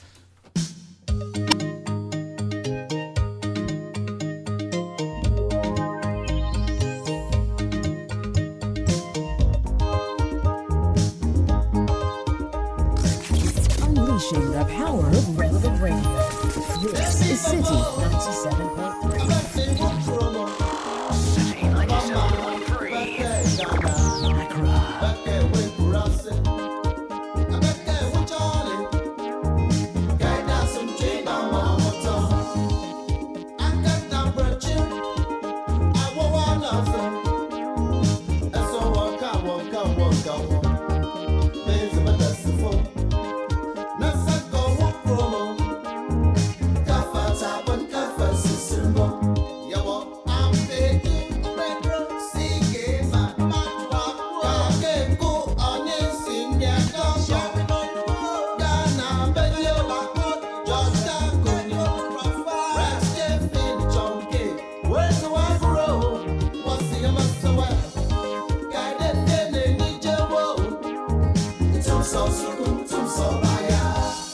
So I'm taking you to Budumburam, where a tragic incident occurred on the Accra-Winneba Highway. Now, there's been a couple of accidents, but this is not really like a road crash. This is a different incident. But just to remind you, on the Accra-Kumasi Road on Friday, there was an accident that killed 7 people. Then there was another accident on Saturday at East Legon that killed 2 people. Then there was another accident on the Kumasi-Obuasi Road that killed 14 people. But this is a different incident where an explosion caused by a rock blast led to the death of 3 people with an injury to 30 people. Here is a quick report from Citi News' Jude Duncan. A deadly explosion shook the Kaswa Budumburam stretch at a location commonly known as Big Apple. According to eyewitnesses, the blast resulted from ongoing road construction activities in the area. Hospital officials at the St. Gregory Hospital, located just 2 minutes from the explosion scene, have confirmed 3 fatalities. 2 of the victims who sustained severe head injuries were transferred to the 37 Military Hospital by ambulance, while 2 others were rushed to the Winneba Hospital for emergency care. Large crowds gathered at the St. Gregory Hospital to check on loved ones admitted following the explosion. It's a lot. Please, this is the true records of what we have in this hospital.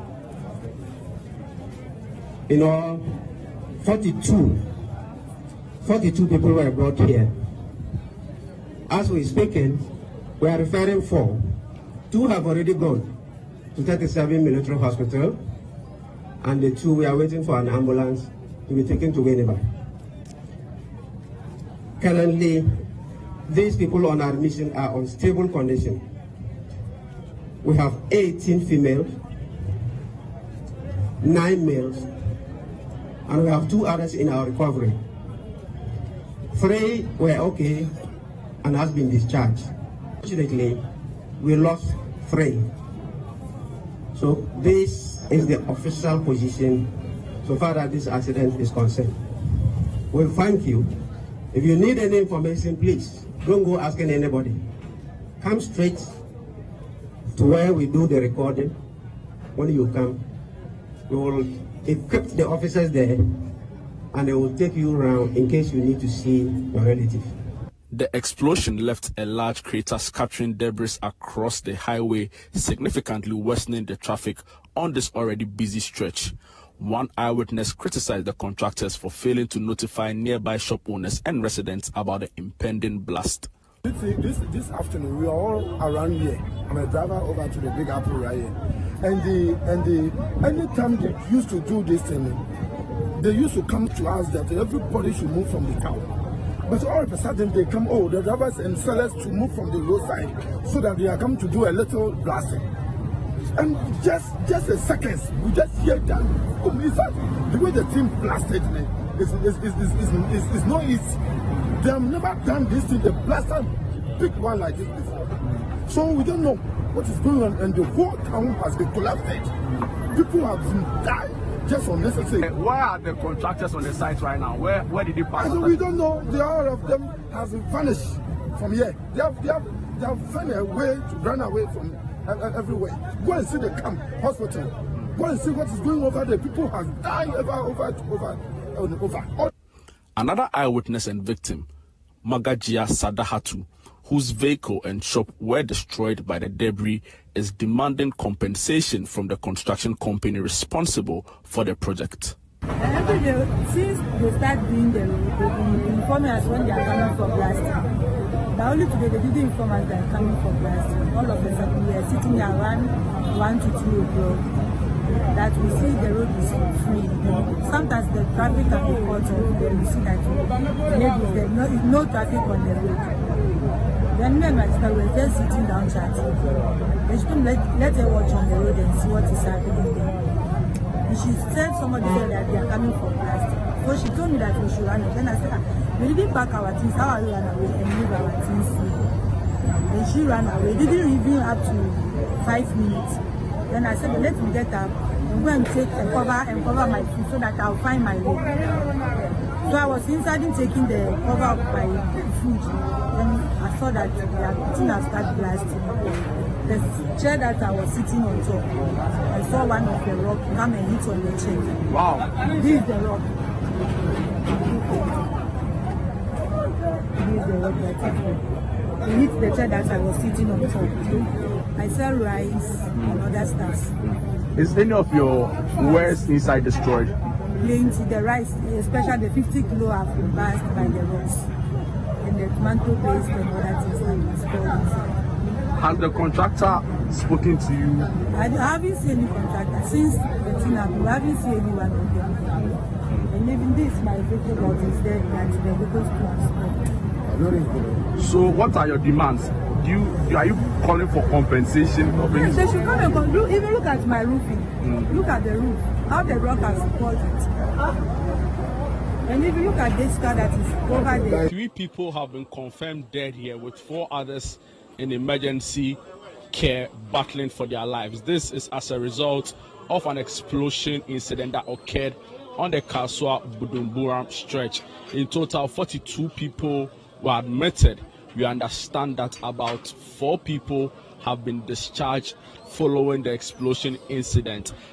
Affected victims are calling for compensation from the contractor on site because they claim that there was no prior notice whatsoever before the explosion occurred.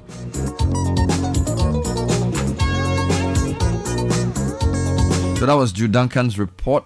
So the figure is 42 people admitted, 3 people killed. This happened broad daylight, already busy road. The road construction itself is causing inconvenience, and now this. So a really troubling development in that part of town that has been notorious for quite a lot of stories. We'll get some quick overview of this with our correspondent and then hopefully speak to some experts on this matter. But the road ministry has said that they are going to investigate this further because according to the eyewitnesses, they were not notified, they were not asked to move, and this was a busy hour around 3 p.m. Yes. If you go to the Daily Graphic, and I reviewed this story earlier, but I'll just go back to some of the details. I think that the most striking thing about this incident is, or has to do with timing. Now, according to one of the eyewitnesses called Takbu, and I'm quoting the Daily Graphic, he says the residents had been told that the blasting would take place around 5 p.m. That's what Takbu is saying.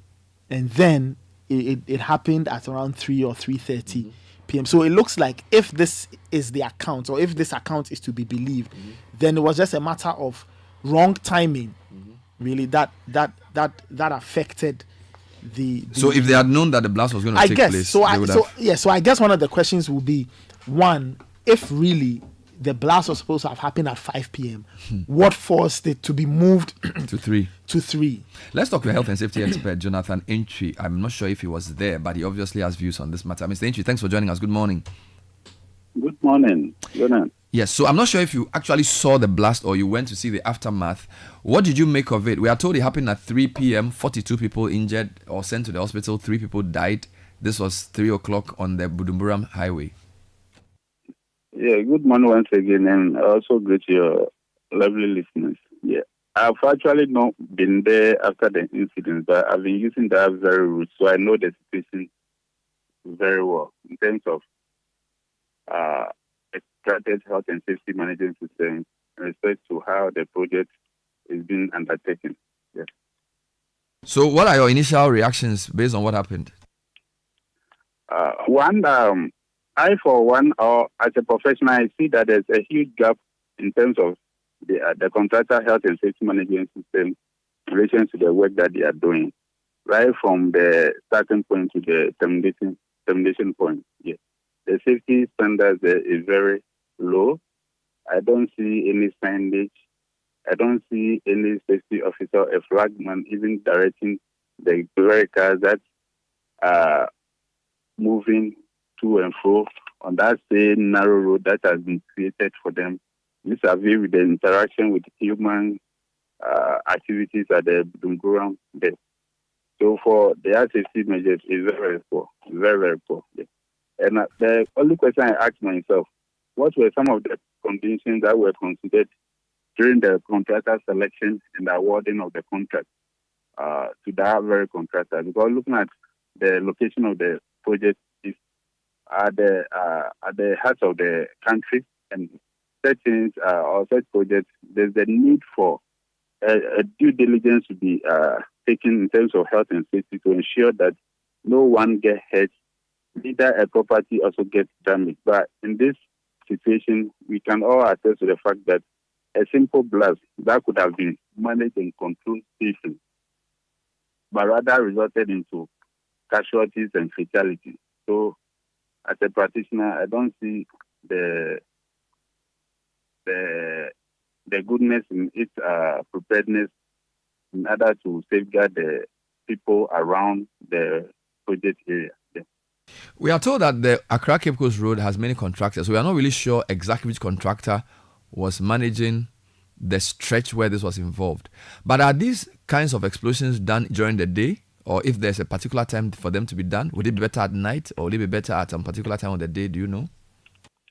Yeah, explosions are done depending on your work schedule. Before you start your project or your construction, it is required that you come out with your program of work. And in the program of work, you get to know that you are blasting now or tomorrow, a day after tomorrow. But all the same, once you're able to put your measures right and well, you should be able to do it in a safe manner. Because when you look at the minerals and mining regulation, that is LI 2177, it has specified the functions and the roles of the employees, the blastman, and the manager in respect to such an operation. So once those precautions are well being taken into consideration, they should be able to do their blast in a very safe manner. So in this case, the contractor should be held responsible for what happened? Yeah, the contractor should be held responsible. Yes. It should be held responsible for that. Thank you. But when you look at the Minerals Commission, that is the LI 2177 section 175. Let me read a brief of it for you to see. Title: Use of Explosives in Surface Mines and Works. Precautions at blast site. Where the incident happens can be termed as a blast site because that's where they did the blasting. It says that the blastman in charge of a blast site shall conduct a blast site inspection and identify and mitigate any hazard that poses an unacceptable risk before loading of explosives to commence. Then we have some responsibilities of the manager also in question. So these are some of the things that they should have implemented before blasting it. And in addition to that, that is in B, it says that the blast site is barricaded off with fence, among others. Yeah, and also an inscription that says that keep off blast site, and there's we are in the process of blasting. So all these things needs to be instituted before you can do your blast. So if the blast has been done and investigation commenced and they're able to establish that none of these informations were are being found after the incident, then they should be held responsible for all the actions and inactions that are taken place. All right, thank you for talking to us, Mr. Jonathan Intwi. He is a health and safety expert speaking to us on the blast that occurred near Goma Budumburam. It's taken 3 lives, 42 people injured, sent to hospital. 8:01 is the time. Let's bring you second social media trends. Brought to you by Telecel. The More Money promo is getting exciting. Over 1.2 million CDs has been given out in the daily and weekly draws with more to go. You could be a winner too. Simply opt in for free by dialing *500# or send WIN to 500 or visit the Telecel Play app. Then reload your mobile using your Telecel cash wallet or make payments into your fixed broadband account and you could be winning 1 million CDs in the grand prize. So don't forget *500# or send WIN to 500. Terms and conditions apply. Telecel, connecting energies. We're also sponsored by First Bank. Sending money to the sub-region, whether it's Gambia, Guinea, Liberia, Nigeria, or Sierra Leone, has been made much easier with the Pan-African Payment and Settlement System, the PAPS. You can send and receive money from these countries for business and for personal purpose. Visit any branch of First Bank Ghana and your cash will be sent. Call 059 69 21 921. That's 059 692 1921. First Bank, you first. All right, so Mr. Oboda will tell us what's trending this morning. Okay, let's start off from the incident Kaswa. So Kaswa is in the trends. Kaswa is in the trends. People were talking. People are talking about the blast. So several. Very negative, I'm sure. Yes, Anger. people are just sharing thoughts. At the contractor. At the contractor, people are upset. So initially, when it started coming, it was just people sharing the information. Yeah. But now people have just gone into this phase where they are sharing opinions. Some are sharing videos. Some are sharing pictures. And all. Did anybody capture the video actually? I wonder. I'll have been, to dig through to see if people actually have the blast. The blast video. Moving on to other things on the trends. East Legon is on the trends. I'm sure you can guess why. Yes, because of the crash. In line with that, the name Salifu Amwaku is also trending. That's the name that apparently the gentleman. According to police investigations, he was the one allegedly behind the wheel. I saw a post of the school that the 2 girls who died. They are 10, and the school has had to close for midterms early. In solidarity. I think East Legon, right? It's a cornerstone. I guess. Yes. And they are distraught by what they happened. Will be. 2 brilliant lives just cut short by what happened. Very sad. So East Legon is trending. Yes. Joy Sai is also trending. Yes. The National Cathedral. Charlie, I'm sure she'll be collecting on social media today. Charlie. You know what I say when you're going to say something to media, sometimes when you say it in a moment, you think, well, you said something really nice. But if they play it back to you and it's played on social media or on air, Charlie, you realize that maybe I shouldn't have just said anything. She chop hot because boys they enter there. They're angry on the National Cathedral. They firearm. So that also trending. And on the sporting side of things, Libya is trending obviously because of the Black Stars. They play today at 1 p.m.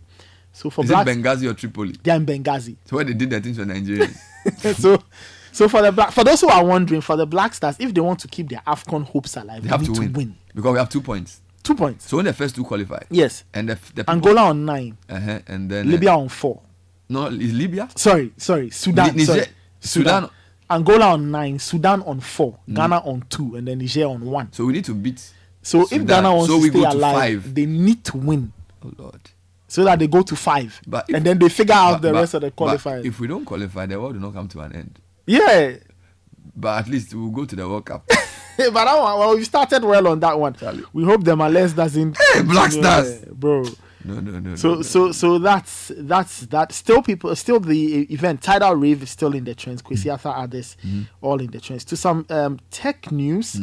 Very quickly. What's happening on the tech side? Don't tell me Adobe. Google is doing something. No. Adobe. You know Adobe. Yeah, man. Makers of all these Photoshop, Acrobat, blah, blah, blah. Now, on Monday, they said they had started publicly distributing an AI model that can generate video from text prompts. Right? Why are they doing this? It's because OpenAI and other AI companies have taken the lead in that space. So now you can generate images using simple prompts. Right, you can type, okay, I want this image to look like this, that, hit enter, and an image will be generated. And Adobe is saying that their model is called the Firefly video model, and it will compete with OpenAI Sora, which was introduced earlier this year, while TikTok owner ByteDance and Meta Platforms have also announced their video tools in the last few months. Now, facing much larger rivals, Adobe has staked its future on building models trained on data that it has the rights to use, ensuring that the output can be legally used in commercial work. Amazing stuff. Tech and social media trends with Nathan. Join the conversation on the Citi Breakfast Show on Facebook at facebook.com/Citi97.3, Twitter at twitter.com/Citi973, and Instagram at instagram.com/Citi973. First, treat you first. Think about you first. Think about you first. You first. First Bank. Kind of way, tell you so the more money promo now, Everybody likes money, but what do we like more than money? More money! Join the Telecel More Money promo and win money, more money, and even more money. Simply opt in for free and reload your mobile and broadband and be the lucky winner of the 1 million Ghana Cedis grand prize. Also win cash prizes of up to 3 million Ghana Cedis in the daily and weekly draws. Opt in for free.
a good amount of money into the Old Mutual Retirement Plan today and start receiving monthly income to enjoy the perfect retirement. And yes, it is that easy. Call Old Mutual on 050-453-4333 or visit their website oldmutual.com.gh to find out more. Old Mutual do great things every day. Yes. And if you want to go to school, if you want to get 50% scholarship, and you want to get the best in terms of a British degree at a fraction of the cost, Lancaster University Ghana is your number one option. You are going to be taught by the finest faculty trained to UK standards, and you are getting a vibrant student experience, and you walk away with employable skills. Call them on 020-960-7008 or send them an email, admissions@lancaster.edu.gh. Lancaster University Ghana, the only British uni campus in West Africa. Here's a very interesting message I got from a listener. It says, I passed the Bunumburam blast site around 3:15 p.m. yesterday. It was complete chaos. They just said there had been an incident and diverted us. I only heard about the blast on Channel 1 News in the evening. We saw them chasing 2 Chinese guys, caught them and beaten them. It's possible they were part of the construction team or contractors. Somebody said they were thieves, but it's unlikely. Let's speak to Ahmed Nasir Yate, who is the head of communications for the Ministry of Roads and Highways, who of course are the supervising ministry for that reconstruction. Ahmed, good morning. Good morning, Bernard. How are you doing, sir? To your listeners. We are very well. Well, I'm fine, but we have a national emergency on our hands. Mm-hmm. So how did the ministry hear about this, and what is your recollection of the facts as was narrated to you? Well, Bernard, let me put this in perspective. The government took a decision to dualize the Kaswa-Winneba road to ease traffic on that road. Budubram is a very congested area, and so the decision is to construct a tunnel or an underpass similar to what we have at Legon Police Station. So that's a similar thing that we are doing over there. Contractor encountered a very huge rock. I learned in the construction term it is called the hard pan rock. It is 45 meter deep and then 20 meter wide. And so for the past 3 months, the contractor has been engaged in trying to remove the rock. The construction company has undertaken 21 successful control blasting. And then when we talk about control blasting, it means that when you do the blasting, the debris shouldn't go beyond the cordon off area. Those who traveled along that stretch before yesterday will notice that the area was cordoned off, and so you blast, the debris must remain within the cordon off area. Unfortunately, the incident that took place yesterday was an accident because it shouldn't have happened that way. And so the ministry is engaged with the security authorities or services to try to understand what really went wrong yesterday. Which means that sorry, you're saying that there have been previous controlled blasts which have not led to any problem. So this is the first time that the attempt to further break the rock has caused such an incident. Exactly. The contractor has undertaken 21 successful control blasts at that very location. And each time we do it in collaboration with NADMO and the police. NADMO, as part of his duty during the blast, will go around and sensitize residents about the blast. The police will help us to control traffic and make sure that people are not within that vicinity. That is what we've been doing all this while. What happened yesterday, we at the ministry are yet to come to terms with it, and we've asked the police to carry out investigations so that we can understand what went wrong. We understand that after the blast, some of the people chased the construction or the contractors team. Some people were assaulted. We also understand 42 people have been hospitalized. Do you have those facts as well? Yes, we have those facts. Last night I spoke with the police commander They are still carrying out their investigation, visiting various hospitals and health centers, and so they will not want to give us any figure as yet. That's why the press release we issued, we didn't make mention of any figure. We want to get the figures from the police. We also understand from the contractor that about 20 of their workers were brutally beaten by the youth, and 2 of them were nearly linked by the youth. Their site camp at the very location was vandalized. And so, Bernard, I would like to use your medium to appeal to the youth to calm down. This is an accident. We didn't expect it to go this way. We'll investigate and make sure that whatever went wrong, we remedy the situation. But it's important that we don't lose any life again because of this construction, whether through blasting, whether through beating people or whatever. We don't need to lose another life. And so we appeal to the youth to calm down. We appeal to the police and the security agencies to take control of the place so that we save lives and property, and then we carry on the investigation. You can rest assured that whatever the outcome of this investigation, fair enough, will make it. Let me understand the investigation. You say the police are investigating. Is the ministry doing a separate investigation from the police? Well, the project is handled by Ghana Highways Authority. And so the police, NADMO, Ghana Highways Authority, they are the engineers. They understand the technical procedure, what should be done before the blast. So they will help the police to undertake the investigation. So Ghana Highways Authority will represent the ministry. All right. Whilst we do this. Fair enough. But even before the investigation, I think from what has happened, clearly on the surface, you can say that something went wrong, because if the protocols for such a blast are to have been followed, you wouldn't have had 3 people dying and 42 people injured. So what has the ministry said to the contractor preliminarily whilst we wait for the full investigation? Then at the point I lost your question, the tail ended. So what I'm saying is that while we wait for the full investigation to happen, primarily or preliminary, what have you said to the contractor? Because clearly the relationship between the contractor and the people is broken down. His work has resulted in the death of 3 people, injury to 42 people. So has the ministry said anything to the contractor in relation to whether to continue work, in relation to whether to do anything, or you're waiting for the full investigation before you take any action? Bella, it's obvious that we cannot continue working at that particular location until we fully understand what went on.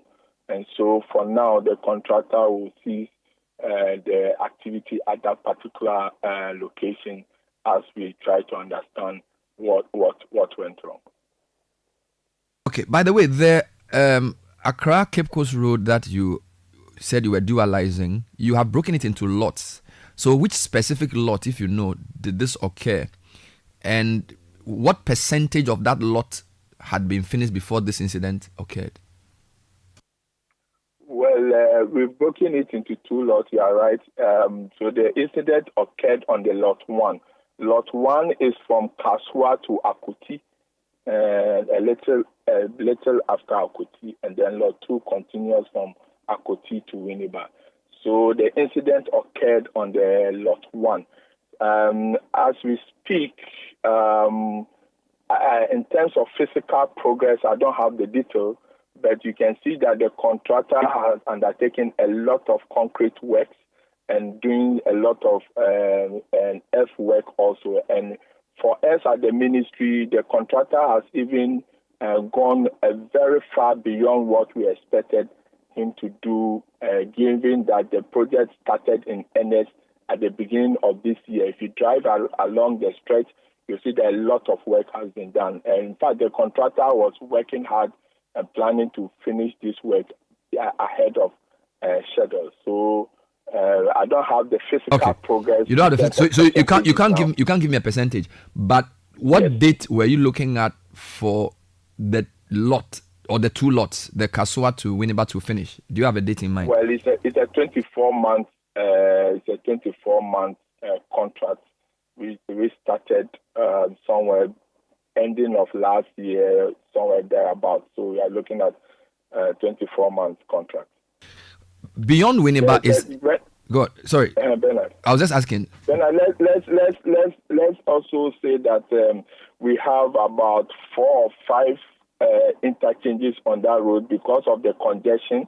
And if you want to free traffic, you need to make sure that vehicles are not interfering with the main traffic. So at Sapato, at Budumbram, at Akuti, at Winneba Junction, even when you go to the Onion Market, the new Onion Market on the stretch, you see that we are doing an underpass over there so that we get free flow of traffic from Winneba, from Kaswa to Winneba. So this incident occurred at the Budumburam interchange, which you say is very similar to the kind of interchange we have at the Legon police station, where there's some vehicles going on top and some are passing underneath, that type of interchange. Similar design. Exactly. Good. So the 4 interchanges, have any of the other 3 been finished? Because as you said, this one had a big rock, so this probably would have been the most difficult. As the one at Akoti and the one at the other 2 places you mentioned, Sapato, have they been finished? No, there are various stages. At Sapato, if you get there now, you see that we are constructing the piers. I don't know, we are doing some concrete work over there. If you get to Sapato, you see that when you move to Akoti, you see that we've cordoned off the junction and we are digging to steady the earth and then start putting up the pillars. And also when you go to the Onion Market, also similar work is going on. So that is where we are now. The strategy in the construction was to first and foremost do a lot of earthwork and ease traffic ahead of the Xmas, so that at least if you can ease the traffic and people can have free flow, then you concentrate on the interchanges because the concrete work takes a lot of time. And so the contractor has been focused more on doing drainage work and earthwork so that they can start doing some asphalting before the Xmas so that people can move about freely. Is the dualization going beyond Winneba? Because you've said that the 2 lots starting from Kaswa to Budumburam to Akoti to Winneba. Does the dualization continue beyond Winneba? Well, the last time my minister visited the project with the finance minister expressed government wish to continue the project beyond Winneba to Cape Coast. And so we've tasked some engineers to do some studies and come up with some estimates so that we can see how best we can continue on the project towards Cape Coast and to the border. And so for now, this phase of the project terminates at Winneba. But as I speak to you, engineers are undertaking some feasibility study to see the possibility of extending the dualization towards Cape Coast. Do you know the design of the Winneba segment? Because Winneba has a small runabout, and usually when you expand the road, the termination point becomes a traffic bottleneck. So what is the plan for Winneba interchange? Number 2, Soweto to Winneba Road, the last time I used it, was not in a very good shape. Are there inner roads being done as part of this project so that by the time, so for example, if I'm going to Soweto and I get to Winneba, I'll leave a dual carriageway and then go on that terrible road to Soweto. That would then be counterproductive. So are there smaller inner roads being done as part of this project? Well, at Winneba Junction, we will have an interchange at Winneba Junction, and I'm sure that the engineers know once they are terminating the road, they will design it in such a way that we will not have experienced traffic at that place. Yeah, you are right. The Winneba to Soweto road is very terrible. I agree with you. I used that this weekend. The good news is that we have a contractor on that road now undertaking sectional repairs. So the contractor is under instruction to make sure that the places that are very bad, they bring it to improve the riding quality of those sections. And so there's a contractor on that road as I speak to you. We are not able to carry out a full rehabilitation because of financial issues. But at least we need to improve the road, and so there's a contractor on the road. Now, I remember your minister saying that a lot of these roads are being done by local contractors. Do we know the names of the contractors for the 2 lots, and are they local contractors? Yes, they are all local contractors. For lot 1, we have Nat Famous on the road, and lot 2, we have Beverly Company Limited on that section of the road. These are all Ghanaian, fully owned Ghanaian companies. And Bernard, the last time I told you that since 2017, about 25 Ghanaian contractors, the ministry has deliberately built a capacity of about 25 Ghanaian contractors who are capable of constructing such high standard and quality road. And so the contractor on this road is one of such, or on both lots are such, some of such contractors. All right, I know we called you to talk about the blast. Now that you've dealt with the blast, permit me to ask a few questions around some road progress. So I suppose the biggest road project in Ghana now is the Accra-Kumasi dualization, starting from Pokwase towards Suhum. Can you give me an update on that road in terms of how many interchanges have we seen so far, and if there's a percentage? Because I use that road pretty regularly, and almost always there's work going on. So can you give us an update on that road? Well, for the Ofankor in Sawom Road, that is the major one within the Accra area. Last month, the contractor started asphalting a certain portion of the road. We are almost done with the dualization of the major sections. Again, in order to ease traffic, we've asked the contractor to focus more on the earthwork so that we can finish and put asphalt on it so that we can ease traffic, and whilst we concentrate on the concrete work. We are hoping that by December, with the exception of the Amasama interchange, most of the interchanges should reach substantial completion by the end of December, with the exception of the Amasama interchange. When you go further, you know that we've already dualized from the Insawam to Apega section of the road. We now have projects running 4 bypasses at Osino, at Inglesi, at Ininem, and at Konongo. So there's construction work going on to create bypasses like we have at Insawam and Koko bypass. So we are doing 4 other bypasses on the road. The sections of the road from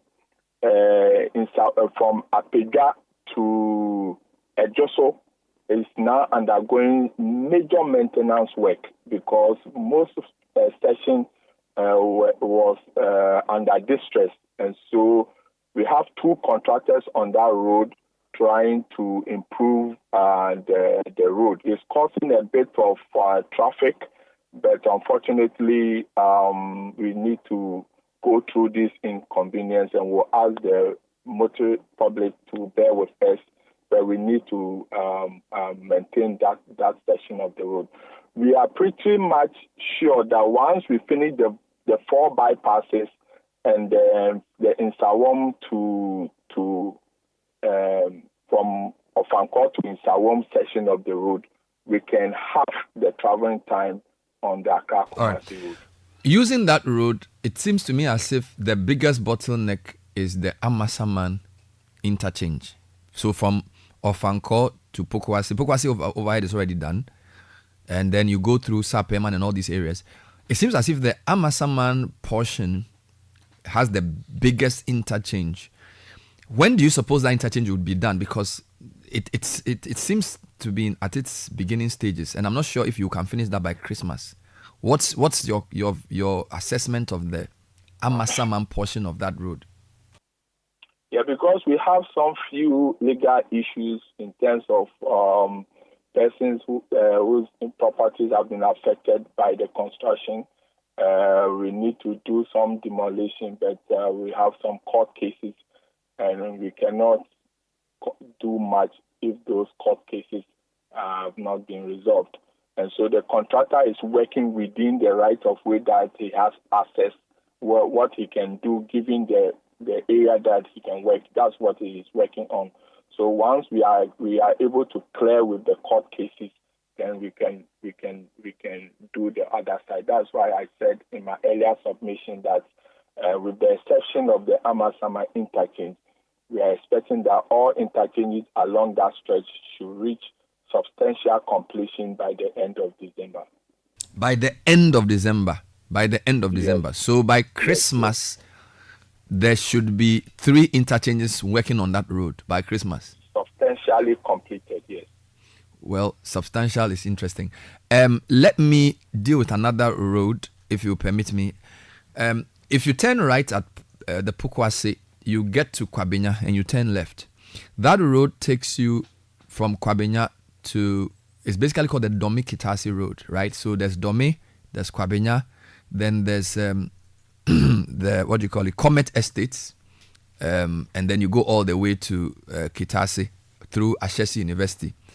That road was being done by First Sky, started pretty well.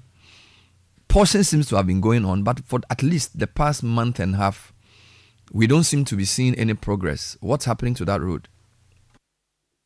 Well, First Sky was a partner to the main contractor on that road. It was a Kuwaiti-funded project. Bernard, as I said earlier on or in previous interviews, that road has stalled due to our debt exchange issue. We have still not gotten agreement with our creditors on that road. We are still working on it. I know that if we are not able to reach agreement, government will take a decision whether to fund it to GOG. But as it stands now, we've not gotten to that stage yet. We are still talking. Really? I thought that project was being done by the Kuwaitis, and I didn't know we had any debt problem with the Kuwaitis.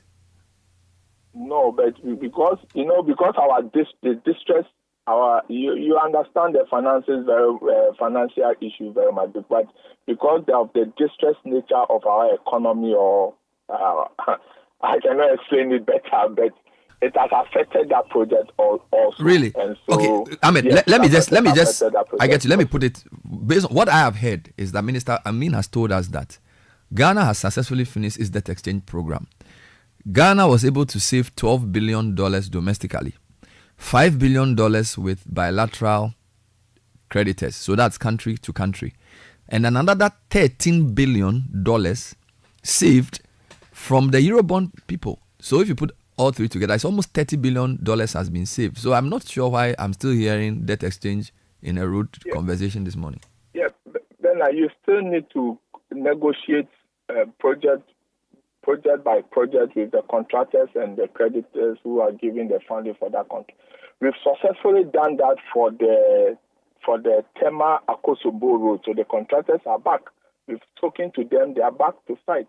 We've successfully done that for the Tema Aflawo, the 17 kilometer Tema Aflawo that goes through Dowena. And so the contractors are back. They are mobilizing back to site. If you go there, you see them there. We've successfully done the negotiation with the Obetebi Lamte Interchange Phase 2. So contractors are back. We are hoping that by the end of this month, they should be that project should be substantially completed.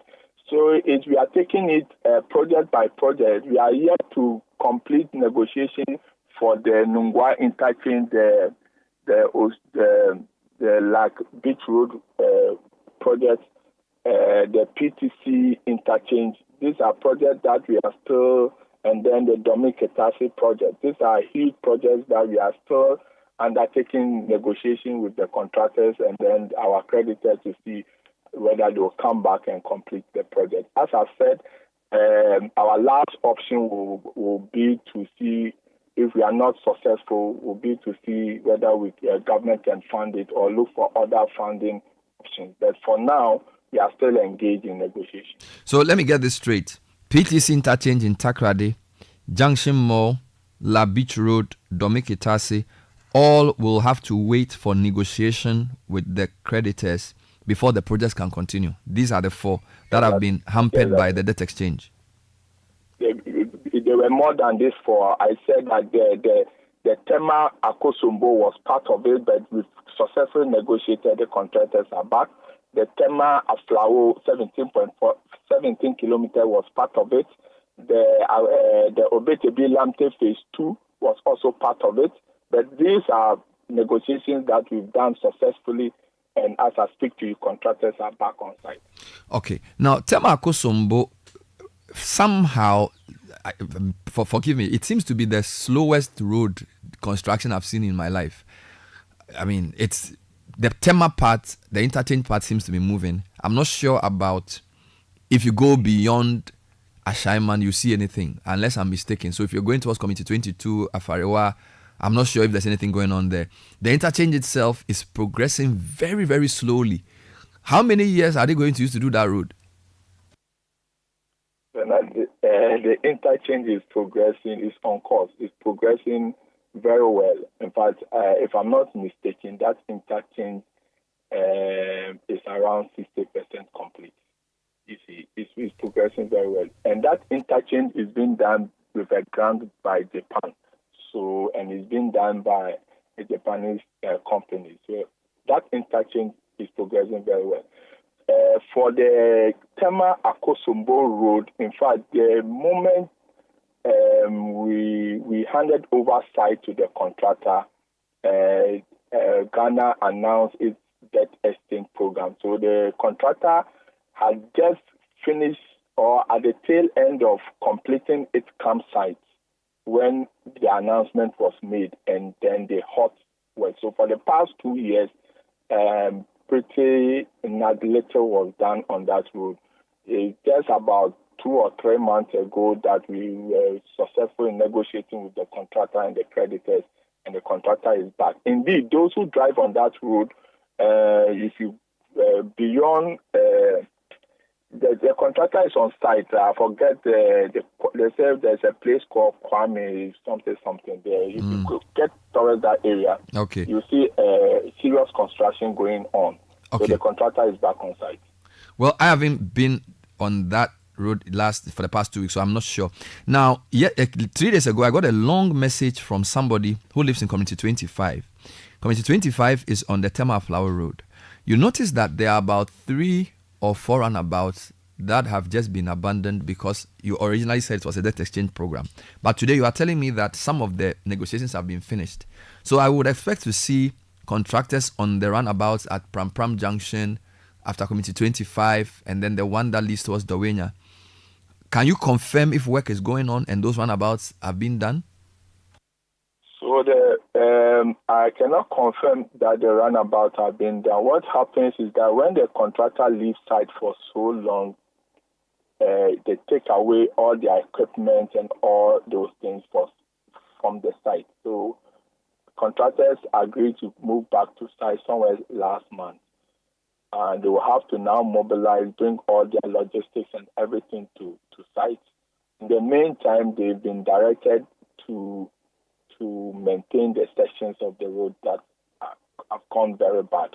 So if you move on the road, you see the contractor mobilizing back to site and also undertaking some maintenance work before they start the actual, before you see like heavy equipment on the road as it was before the abandoned site. But officially, contractors are back to site. Okay, but you can't give us a timeline as to when they will do what, because the truth is that it's actually made life worse. What has been left on that particular stretch has actually made life worse for those who live in Community 25, both going and coming. So just saying contractors are back on site is one thing, but do you know if, for example, they will do something by Christmas? Is there some particular timeline they're working with?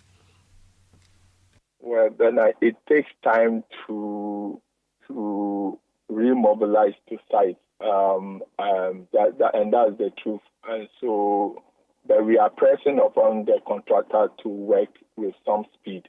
But for the debt exchange program, that project was supposed to be completed by November this year.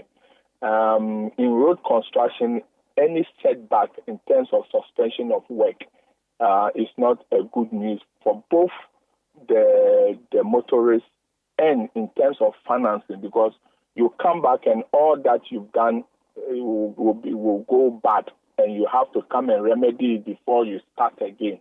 And so it's not a good thing in suspending road projects. It actually takes you back like threefold before you can come back to where you were. So for those of us in the road sector, suspension of projects is not a good news to us, because financially it will drain you, and in terms of timelines also, it sets you back a lot. So that's the challenge we have on the project.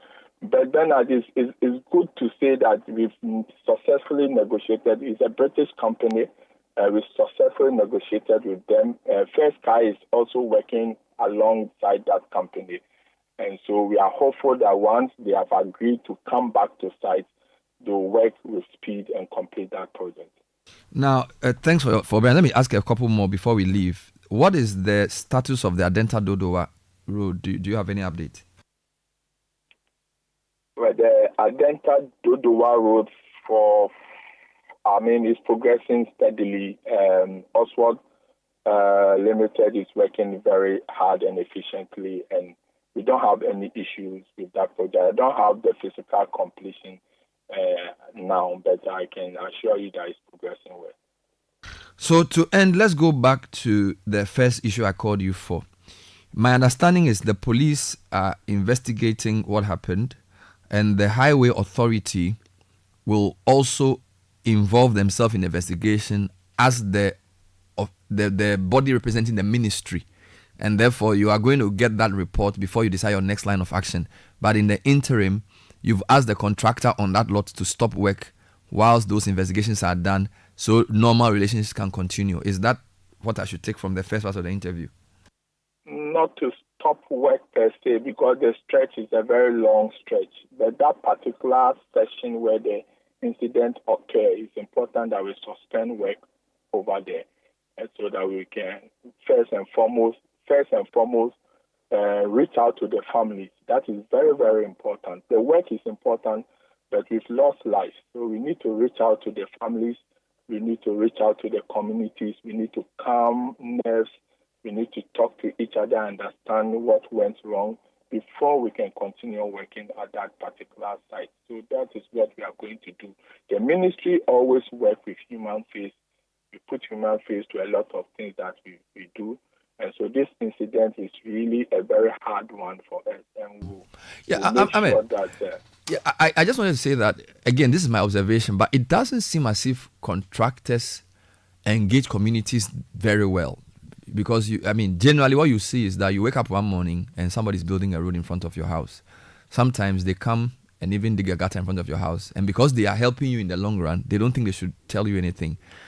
I don't know if you can use this occasion to get contractors to understand the importance of community engagement. Because trust me, some of the people told us that they were told that the explosion happened at 5 o'clock, but it happened at 3 o'clock. All right. So if announcements had been made, local media had been used, people had come with information vans, I'm sure people will have been aware. So it seems as if your contractors are so busy to finish the work that sometimes they forget that they are working for people, and that people must know. For sometimes diversions are not clear. Sometimes road closures are not pre-announced. Sometimes they don't even cording off where they put their material. There's a lot of, I call it, disrespect for road users when road construction is done, based on the fact that contractors don't feel any responsibility towards the consumer. Maybe they think because the money is coming from government or from a bank, they have nothing to say to people. So maybe you want to use this in your investigation to also upgrade the relationship between contractors and communities, because in 2024 people are very engaged, they're on social media, and they want to be respected. You can't just show up and start building a road and breaking roads without giving them any prior announcement. So maybe this is more like my own observation for you. I don't know whether you agree with me. Yeah, Bernard, I agree with you. And let me correct this notion. Contractors are not doing anyone a favor. You know, when they are constructing your road, they are not doing you a favor. They are doing work to be paid for.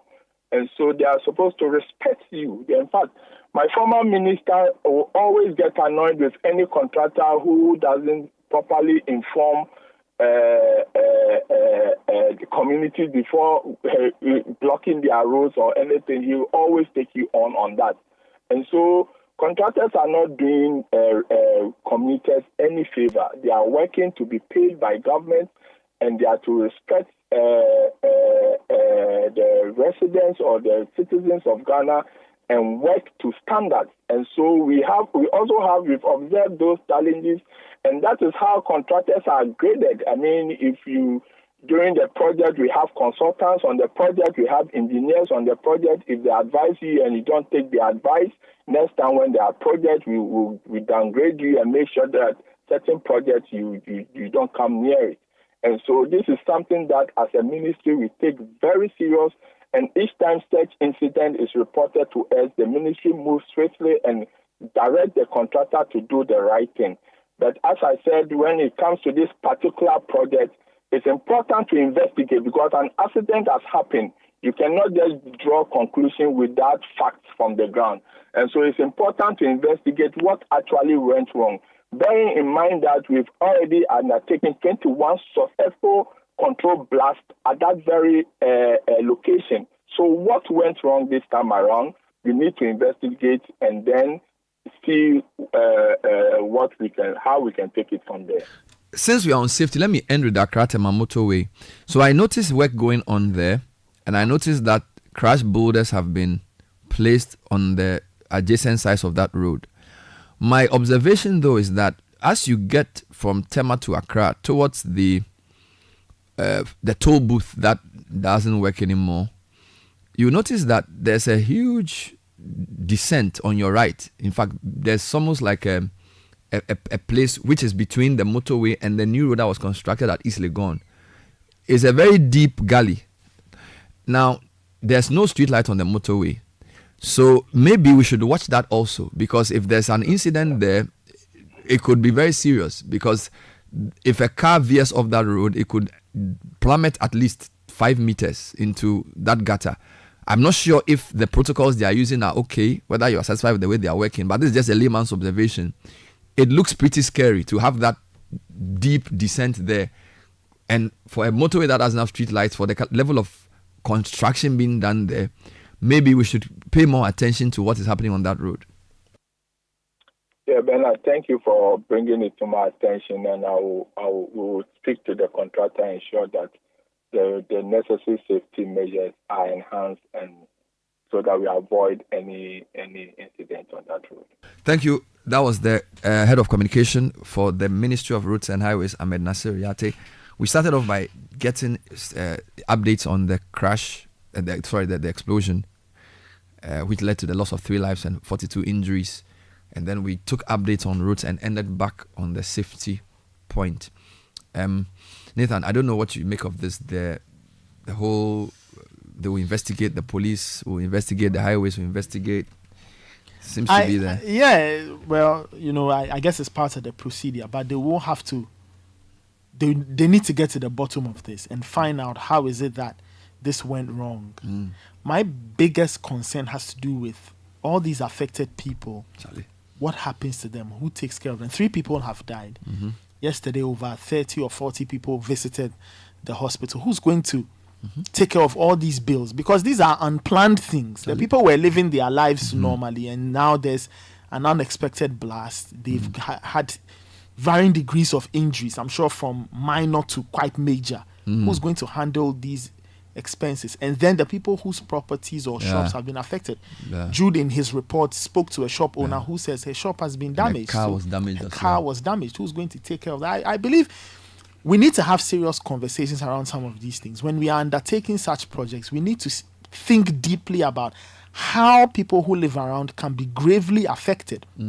We are not concerned too much when it comes to the safety bit. I listened to Ahmed talk about, the kind of challenge the contractors ran into. And if you even read the accounts in the Daily Graphic, it stated there that they encountered hard pan rock. It was 45 meters deep, 20 meters wide, which needed to be blasted. Agreed.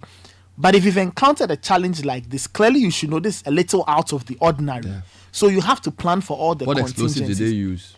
Well, the story which led to the it doesn't say. It doesn't see. So those are the things they need to also understand. I do hope that the contractor will be brought to book. Clearly, the contractor must be sanctioned. He probably even needs to appear before a special parliamentary committee to answer, because you see, this is a major highway, and this is almost rush hour. Yes.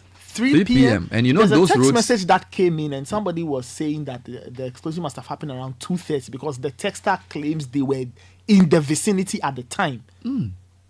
It says, okay, the number of people there. The blast happened at exactly 2:34 p.m. I was at the Estate Junction at the time.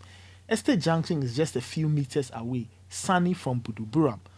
So 2:34 p.m. is rush hour. It's a serious thing, and to have. For 40 people to be hospitalized, it means that this is a mass incident. It's like a bomb. Yes. It's like it's like a bomb going off. Yeah, a bomb somewhere. going off in town.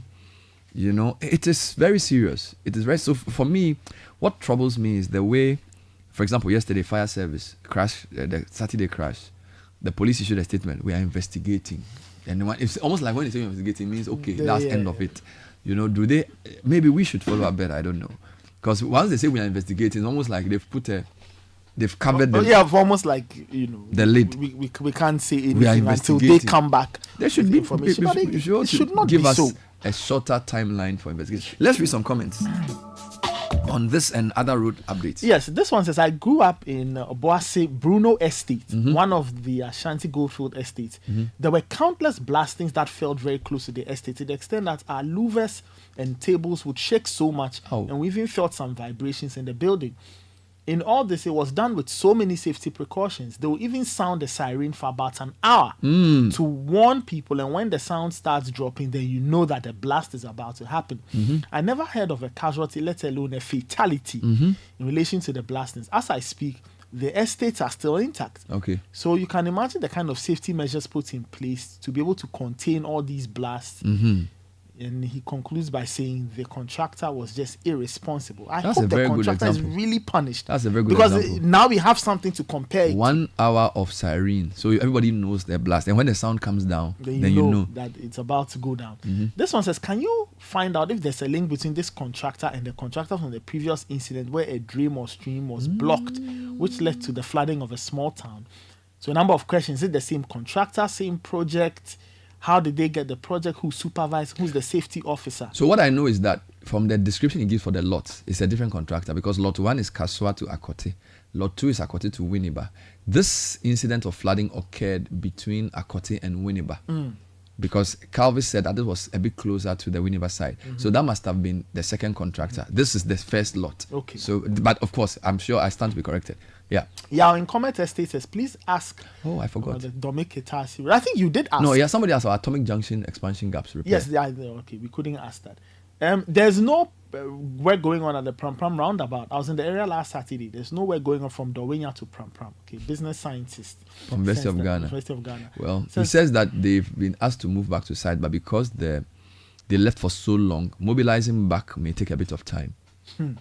Bernard, you're right. There's nothing going on. Nothing has been done on the Tema at Kosombo Road after Shaman roundabout. Yes. I live at Mataheko Afinya, and I can say. Well, he said that the contractor was going back to his campsite. So apparently they had left site. So now they have to re-establish the campsite. For me, the main question is, even if you are coming to set up, start doing some, grading. Because the road itself must be more trouble. So clear everything so people can even use it. They don't. It's so difficult, A call from Tema. I was asking about the Tema Plao Road. It says the contractor is nowhere to be found. Charlie. Not from Afienya, so that same general area. Jacob is asking, what about the Ofako Bojasi Road? Ofako Bojasi is this is is that the market, the Kaswa New Market Road? I'm not sure. I used it last 2 weeks to some place called Akwili. I don't know which part he's talking about. Maybe the extension. Where I got to, the road was pretty fine. Okay. I'm not sure if it's beyond. All right. Please ask him for me. Okay. Community 25, Dawenya Road. Yes, that's the same road that they've been talking about. Happening? Oh, Santo. Somebody's asking about the Santo Charlie. Road. You know, the Santor Road is suffered from, I don't know. I don't even know. Santor people, I don't know what you guys have to do. You know, Nathan, you know, Santor has suffered from two things. What are you rushing to? Santor has suffered from the fact that the road has been done from School Junction to the sports place. What's the name? Baltimore. Yes. So there's an outlet from Ashaiman to School Junction. And then there's another one that takes you behind Santor into, what do you call it? They call it Nanakrom Estate. All right. So it takes you all the way to Atadeka and to all the way into Ashie. So Santor is caught in the middle. And for some reason, they just left that road. It's a really, really bad road. I don't know what to say about that now. Okay. Mokole says, I'm on my way to work, driving on the Kitasi Brikusu Kwabinyadom Road. The contractor has moved almost 90% of its equipment from the site. Well, he said they are still having negotiations with, I think, the Kuwaitis. Okay. Money no day. Yeah. If he claims the construction of this road is being done by Ghanaian oil companies, what are the Chinese doing on the site along the whole stretch from Kaswa to Winneba? That's actually an interesting point. So there's a lot of Ghanaian contractors who use or subcontract Chinese. So there's a lot of roads in Ghana that you would have a Ghanaian contractor on, but some of his foremen, some of his technical guys will be Chinese. So it is normal. It is normal. Yeah. Jonathan from Ganwe says, please inform the PRO that the Achimota of Angkor Road is deteriorating and that attention should be given to it before it gives way completely. Send us your thoughts on 054 998 6996. City Breakfast Show. We'll read a few quick comments. Actually, we'll take a short break rather and be back with more. Stay with us. This is the City Breakfast Show.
on Thursday.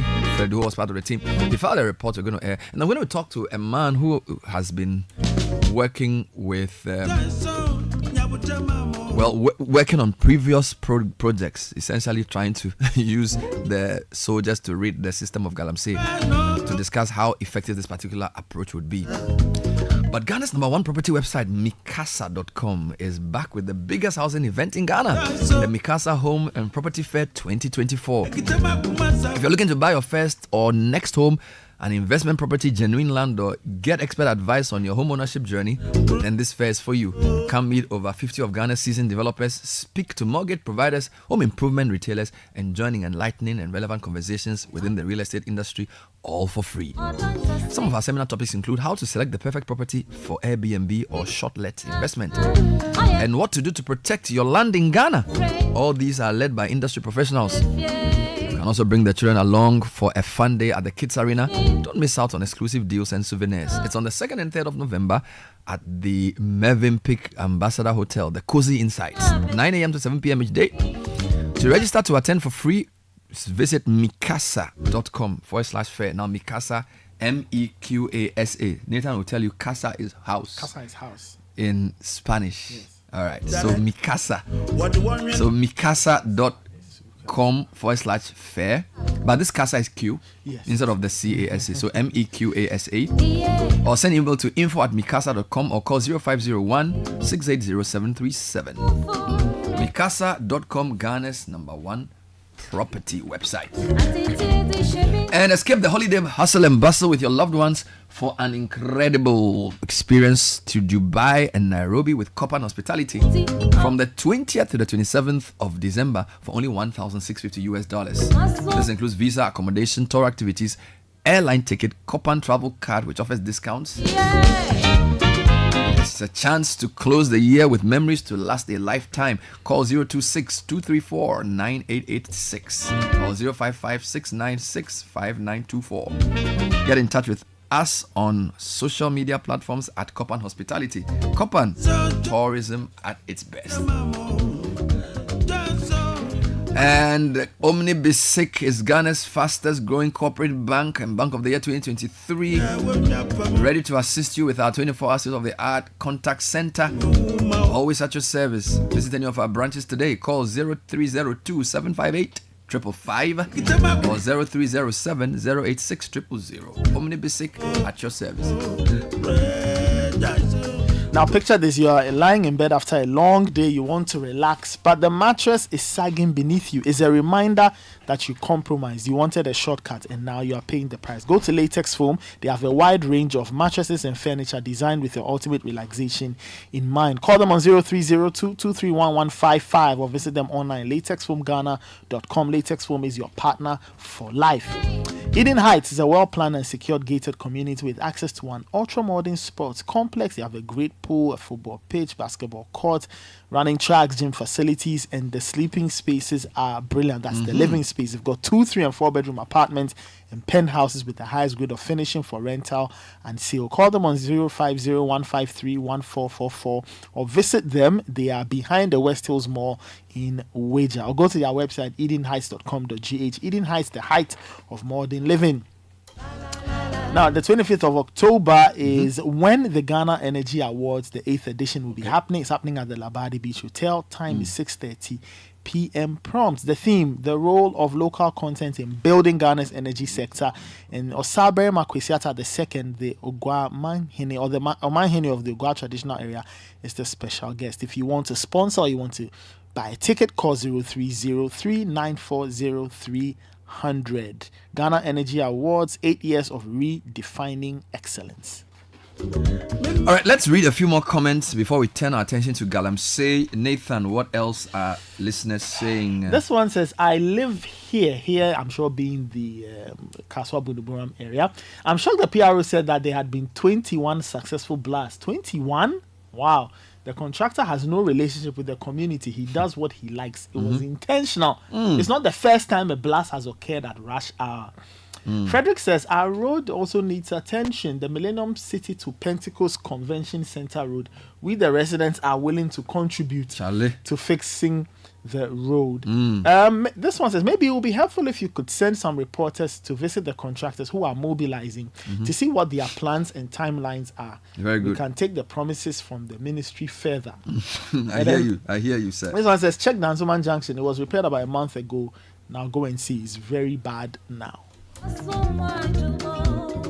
All right, now let's turn our attention to the Galamsey fight. Last Thursday, a detachment of soldiers was sent to the Pra River and the other river, the Birim, to ward off people who were doing illegal mining. Fred Duho was part of the team. He summarized the report for the first 3 days. It is 3 a.m. on a wet Thursday, the first day of Operation Halt.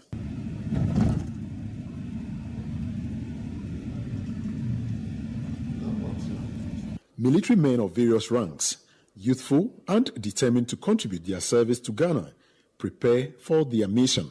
As men ready for battle, they drive for hours from Accra to the eastern region. Fall in is the jargon used to get the men in line. At this assembly, Colonel Eric Tinedu gave clear orders and explained the objective of the mission. Back in their tracks, a long journey into the bush began, navigating rough terrain, rugged roads. Yeah, this is the guns. Yeah, this thing is. Yeah. But what is how? That's a pit. Finally, arriving at the bank of the heavily polluted Brim River, Etiwa East and West share boundaries, and the Brim River is a common source of water and a border between them. The Anti-Illegal Mining Task Force, Operation Halt, deployed by the government, destroyed approximately 20 chamfans and 10 industrial water pumping machines on the Brim River. The task force launched its operations on the morning of October 10, 2024 in the Etiwa East and West districts of the Eastern region. These officers are going to swim across this river. They've spotted a chamfan on the water and they are carrying a hammer that they are going to use to destroy the chamfan. But how to get there is one of the things they've done over the period, and they are used to it. So they're going to swim all the way to that end before they get close to the chamfan to destroy it. Speaking to the media, Operations Halt Commander Colonel Eric Tinedu expressed optimism about the effectiveness of the exercise. The Joint Task Force has a clear and unambiguous mission of clearing all our water bodies of mining activities. And at this time, we are not looking at whether the person has the required documents or not. So far as you are on our water bodies or you are along the water bodies, you are our target. We are trying to clear all of them from our water bodies to make sure that our water bodies return to the normal color that we are all looking for. He explained that the first phase of the operation would last for 2 weeks. Colonel Tinedu emphasized the directive to ban chamfans on water bodies and added that forest reserves and other illegal mining hotspots will be targeted in subsequent phases of the operation. So the immediate assignment is estimated to last for about 2 weeks. Then after that, we'll know what to do next, or depending on the instructions and the directives that we'll receive after that one. Are you surprised that going to about 3 or 4 sites so far, you've not seen illegal miners doing active mining? Are you surprised about that? Well, I wouldn't say I'm surprised because one way or the other, they get the information that we are coming. But then sometimes before we disembark, we see some of them trying to run and we pursue them. Just that we've not been able to arrest any of them. But we've been able to destroy some of the equipment. This is a typical mining concession where the owners are using sophisticated machines to mine, and they've been able to dig deep to fetch the laterites, which they are going to sift through and then get the gold ore. that will be used probably for whatever purpose. But it is quite interesting to note that around this entire area, there are cocoa farms. So this particular mining site is within a cocoa farm. He has actually installed CCTV cameras all around this place to monitor his activities, and we've counted about less than 6 excavators around the site that are doing the digging, and there are other machines down there that are pumping and washing the ore that is gotten from this particular mining concession. The exercise was carried out in collaboration with the Ghana National Small-Scale Miners Association. No arrests were made as illegal miners abandoned their operations upon learning of the military's presence. On day 2 of the exercise, the operations halt team moved to the central region. A locally manufactured pistol was seized. So far, we have been able to destroy 10 champagne and then some water pumping machines, a number of them, about 7 of them. And then we have been able to seize 1 single barrel weapon, locally manufactured, and a BB cartridge, and then a set of mechanic tools. We have seized all these things, and we have bent some holes, the holes that they are using to take the water from the river and wash back to the river. We've gathered all the holes and we've bent everything, and currently we are preparing to move to another area. When we go to the site, they are the escape. Then these are some of the items that we picked from the site. Yes, for military operations, usually, if you achieve success, surprise should be the leading role. And so that is the reason we are here today. I'm unable to tell you where we are moving next, but then I can assure you that we are visiting all the major water bodies in the country. And so they should all be prepared for us. They will surely see us, but as to when, I cannot tell. The River Warden Task Force, in collaboration with the military, are destroying those chamfans we see on the Brim River.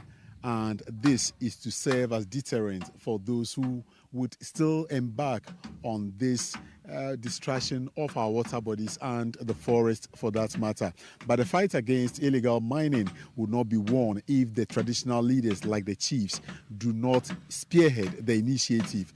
Government would only do these stopgap measures from time to time. But the moment they leave, the illegality continues on these rivers.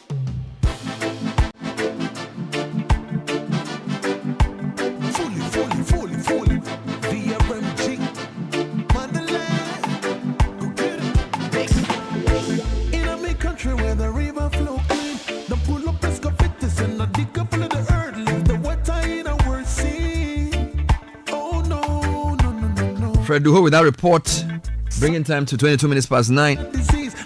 So the military have been brought back into the Stop Galamsey Now picture with what we're told will be a 2-week exercise on river bodies. How sustainable is this? Is this a good idea, by the way? Don't forget there were 4 demands. First demand, declare state of emergency in areas affected by illegal mining. So forest areas where people are mining and on water bodies, close to water bodies, declare state of emergency. Number 2, a moratorium on surface mining. Number 3, revoke LI 6426 6424 2462. Yeah, 2462. And then, of course, come up with a roadmap. Now, let me speak to an expert, I believe, on the approach we're using to fight Galamsey. Now, who is this person?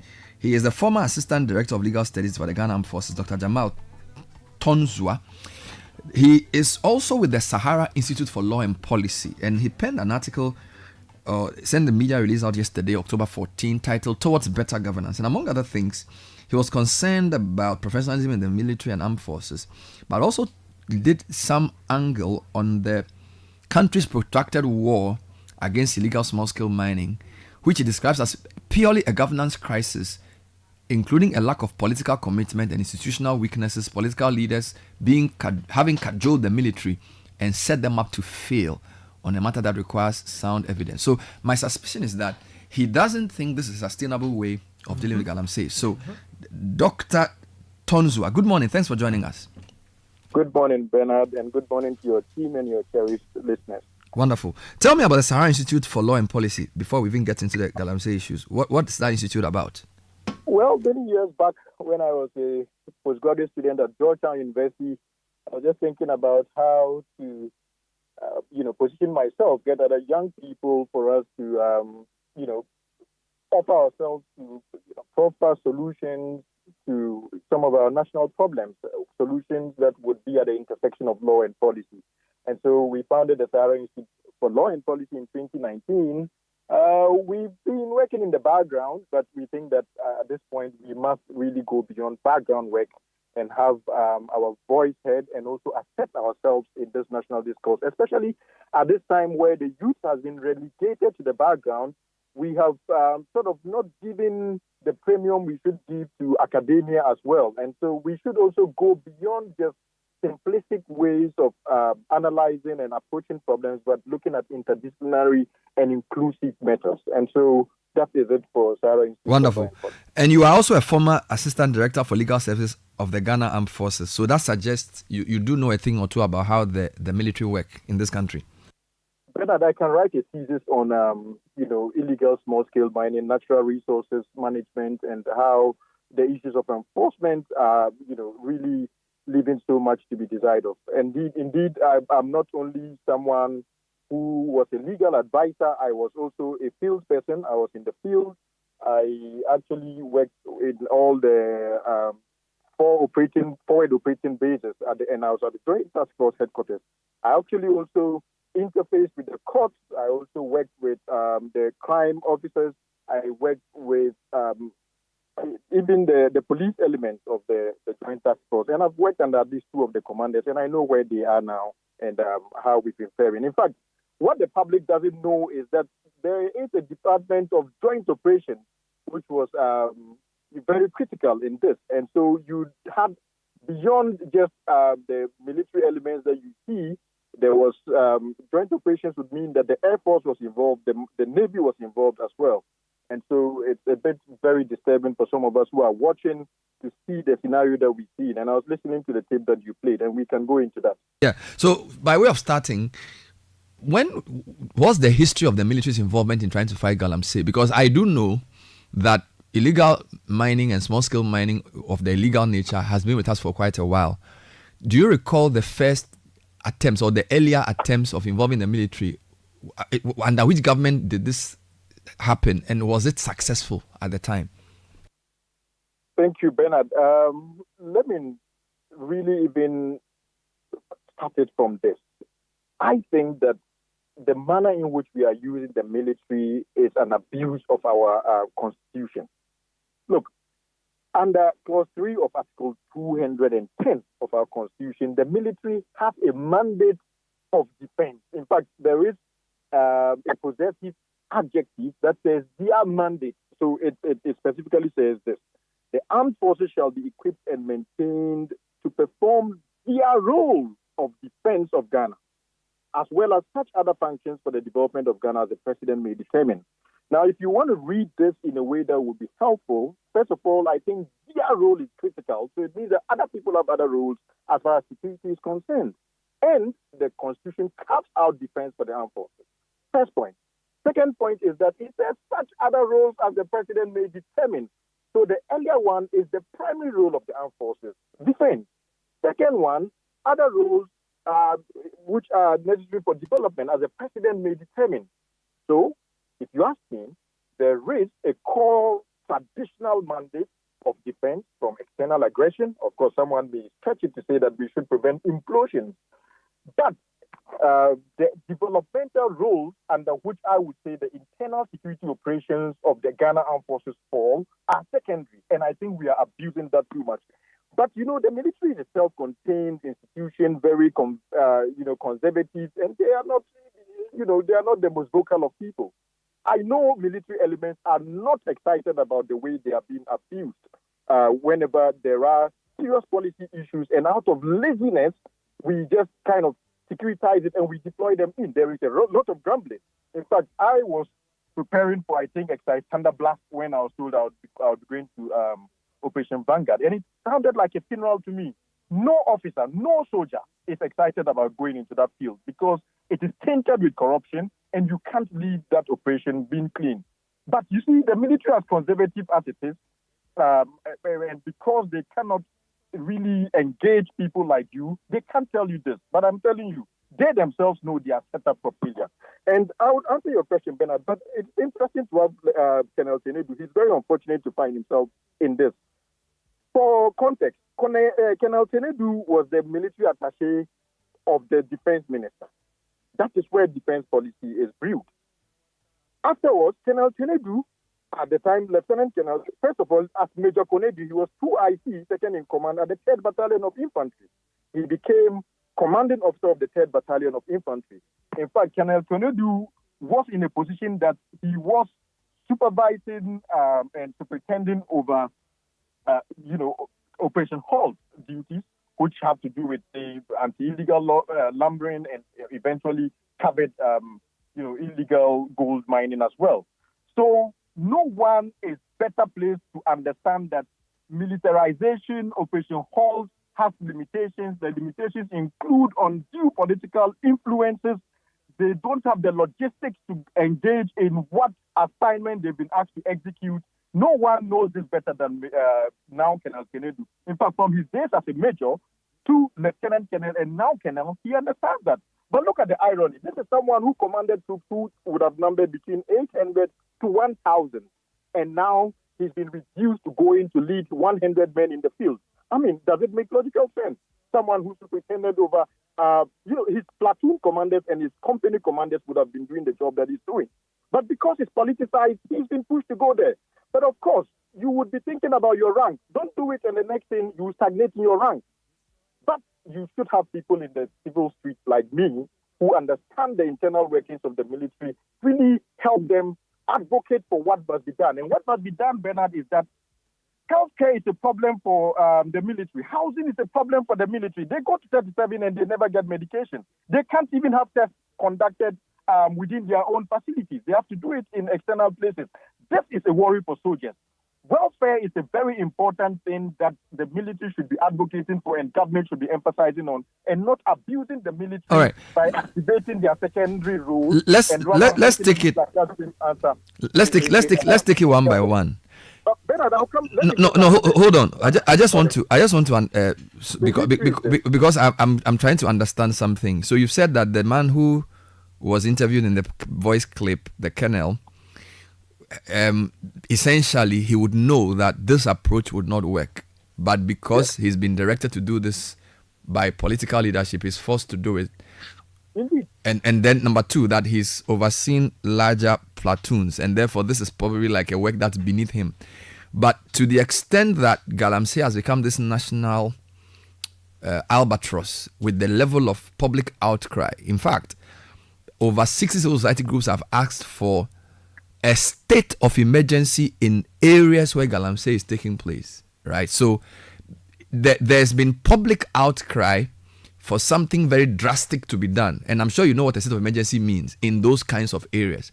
It will obviously involve the military. So the idea that using soldiers to fight Galamsey is a certain abuse, does that not overlook the level of the problem and the fact that it's gotten to a stage where, because of all the things happening within the district chief executives, the police, the public believes that the soldiers are the people who can solve this challenge?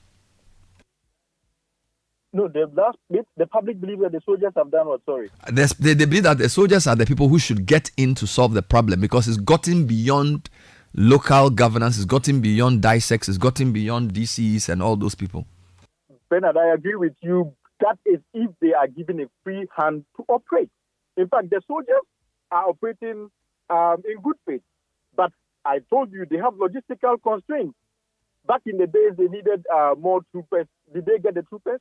They needed more low beds. Did they get the low beds?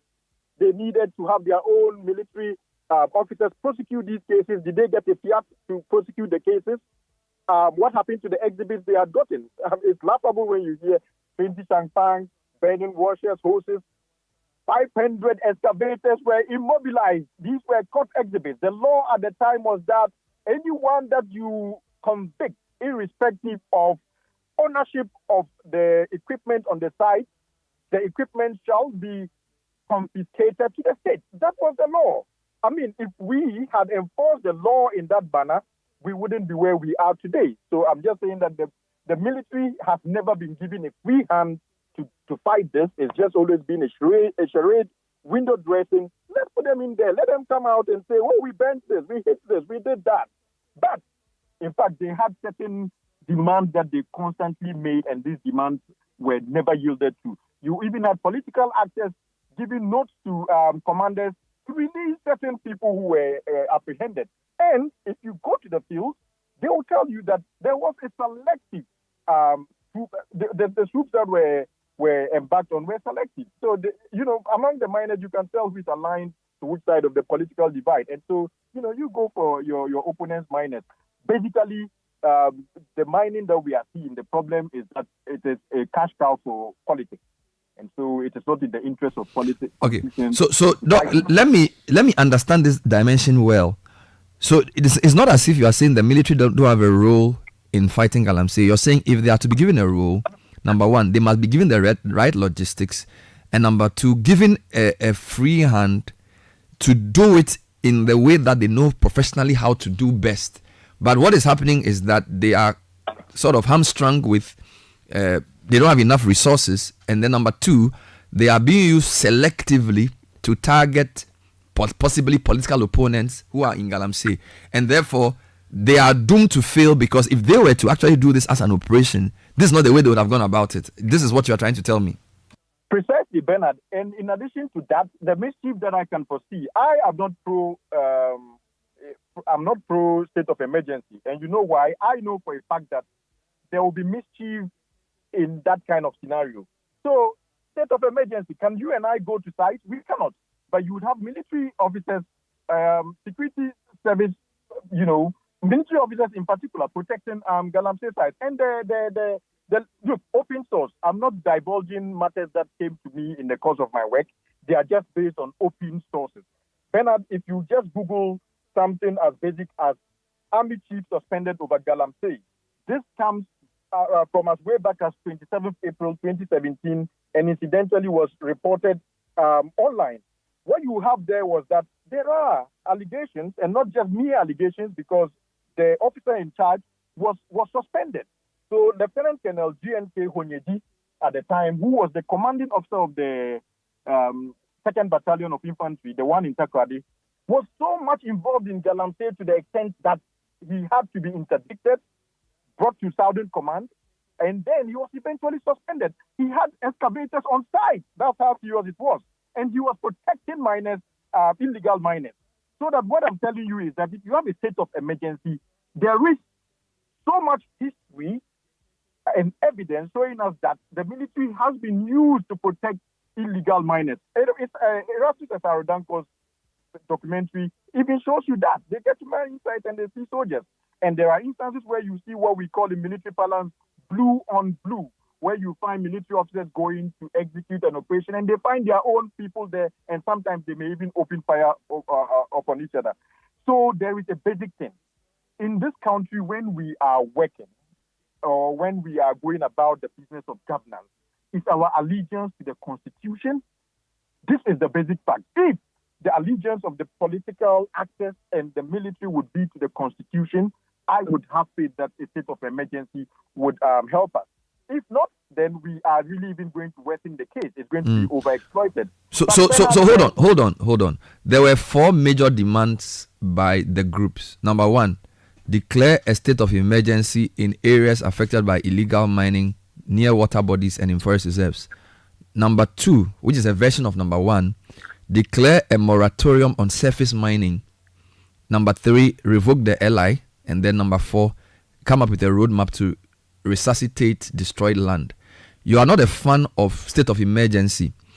Do you see how a moratorium would work outside of a state of emergency? Because it's almost like that's the second thing people are asking for, that some ban on surface mining must be imposed for the distraction to stop because of the levels of the mining that we see.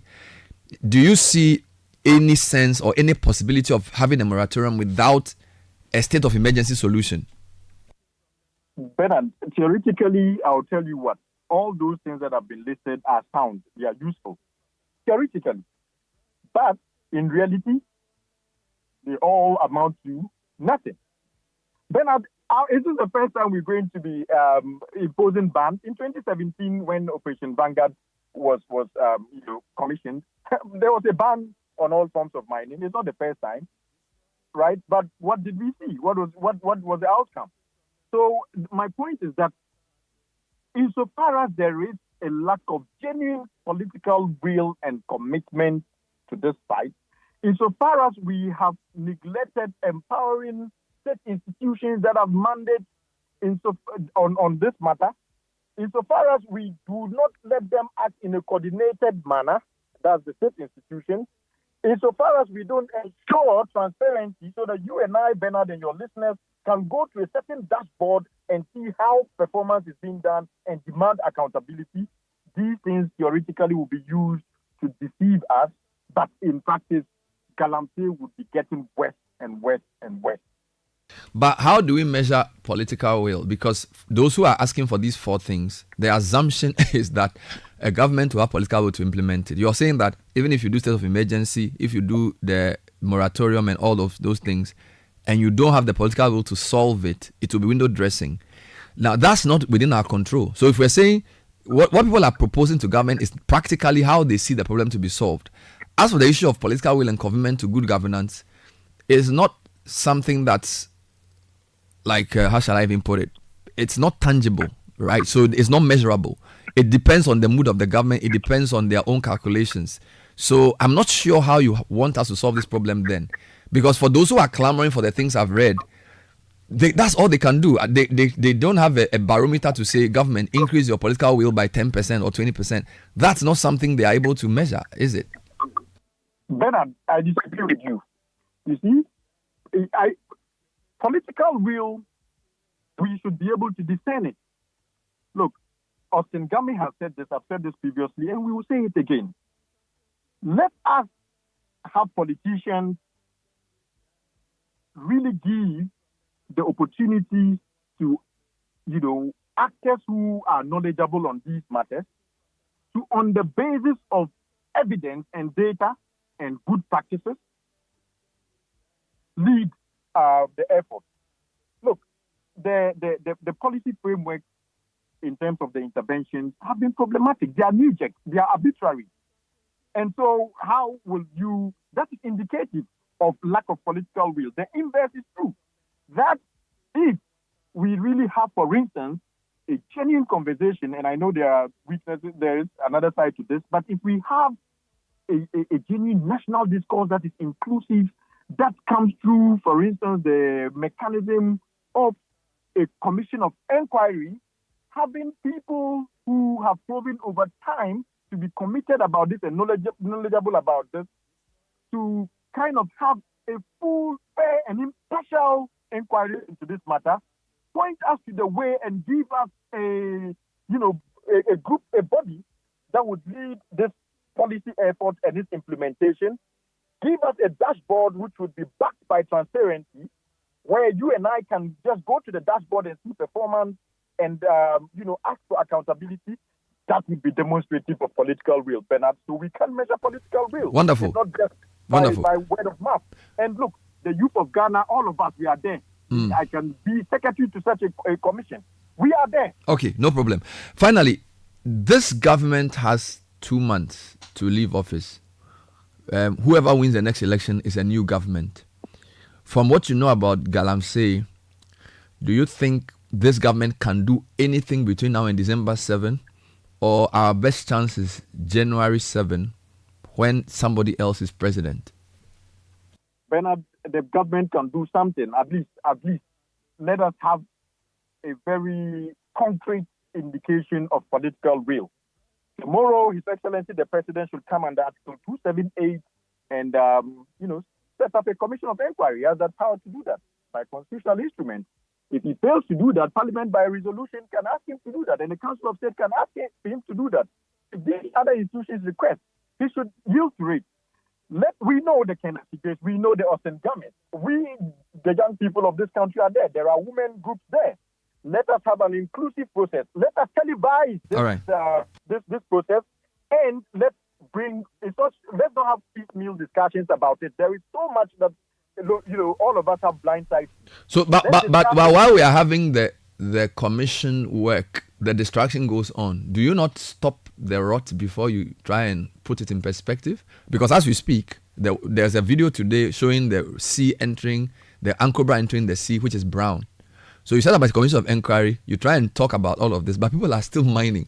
So do you not think the first thing to do is to stop the rot before you start thinking about how to deal with it in the long term? Thank you. So you just came back you brought me to my second point that I was going to make. The military has a role in this, but it is very limited. In the short term, the military intervention to, bring or to get all illegal miners out of the mining site is important. But will they be given, or are they given a free will? Will there be no undue political interferences in the course of their work? Will they be given logistics to perform their work? Will we also be given an opportunity to actually fairly see what is happening and not just what is reported from the military authorities or the political authorities? And so in the short term, the military has a role, but if that role is given to them in a very, genuine manner, we may see some results. So I agree, in the short term, we may have them, but it amounts to nothing if we put them in there and then we don't give them a free hand. For instance, the drones. What are we using technology? What happened to technology? They needed to use drones. They were trained. Were the drones procured? If yes, were the drones given to them? What about prosecution? I believe that even today, the evidence that we have, even the evidence that comes from as far back as 2017, 2018, if we emphasize on prosecution in a strategic manner, we can even abate the level of illegal mining. And we have to give them help. Thank you very much, Dr. Jamal Tonzwa, a former Assistant Director of Legal Services for the Ghana Armed Forces, and now with the Sahara Institute for Law and Policy. We've been talking about the military role in dealing with Galamsey. He is skeptical about the way they are being used as to whether it will work or not. It's 9:45. When we come back, we will tell you how you can jump on the property ladder and how you can secure your land, all with Mikasa. Stay with us. This is the Citi Breakfast Show, the city's biggest conversation. Hey, Amma, so with all the skill you have in dressmaking and soap making, wouldn't it be a good idea to run a full-time business? Sure. In this economy with so many taxes, do you think this insensitive MPP government cares about your businesses? I better go. I don't want to be killed by taxes before my time. Why? You see the thing where Amma they talk. Charlie, small bets we are chop. Like if you see the tax where government take put for the money top. Kwame is right. I can't even send my mother money for her medical bills now because look, the e-levy alone no be easy. Oh boy, buy some ride make I take do Uber. Go see the tax way day for the pots there. It dey cost past the right safe. COVID levy all day inside.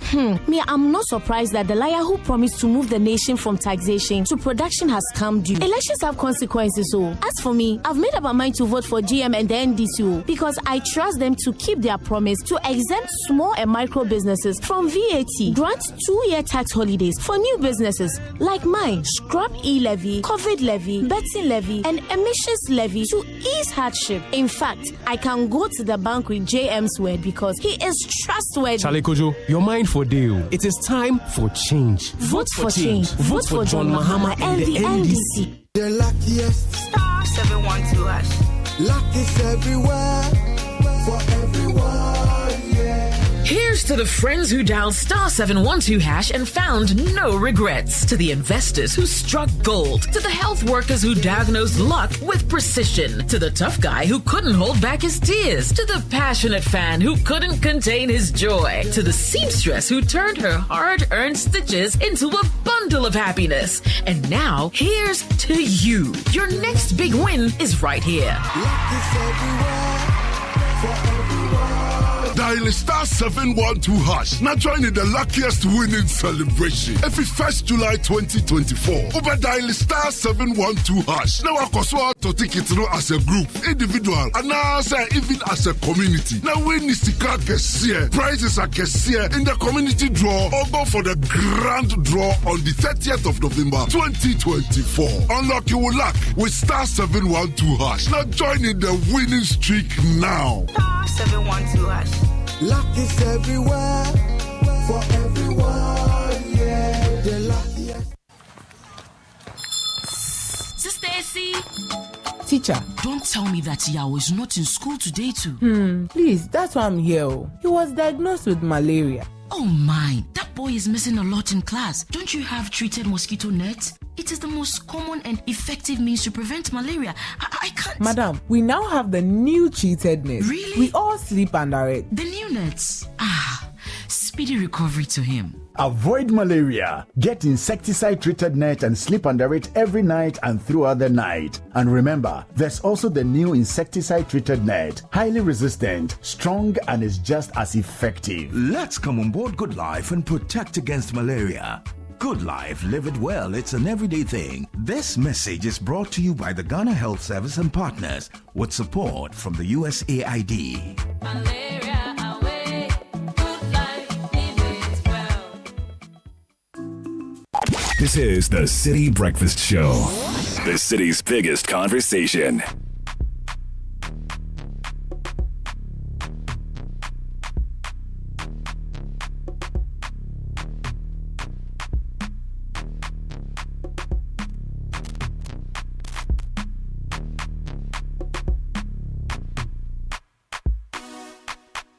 All right, so we are here to talk about the Mikasa Home and Property Fair 2024, curated for 2 days to give you the chance to interact with some of our home loan specialists, home improvement retailers and specialists. I have in studio Daniela Asariedu. Hello. Hi, who's the head of marketing and PR at Mikasa. Welcome to the show. Thank you. I also have the head of sales at Mikasa, David Bartels Hutchison. David, good to have you. Good to have you. Wonderful. And then Emmanuel Matekole, Esquire. He's a lawyer and he's going to speak at the fair. Good to see you, sir. Thanks for having us. Daniela, give me a brief. Nathan says Mikasa is my house. Is this correct? It is. It is. Okay, so tell me about the company Mikasa. Right. So Mikasa, with a little twist, MEQASA. Okay, not C. No, not C. All right. So about 11 years ago, 3 young men realized that there was a gap in the real estate industry.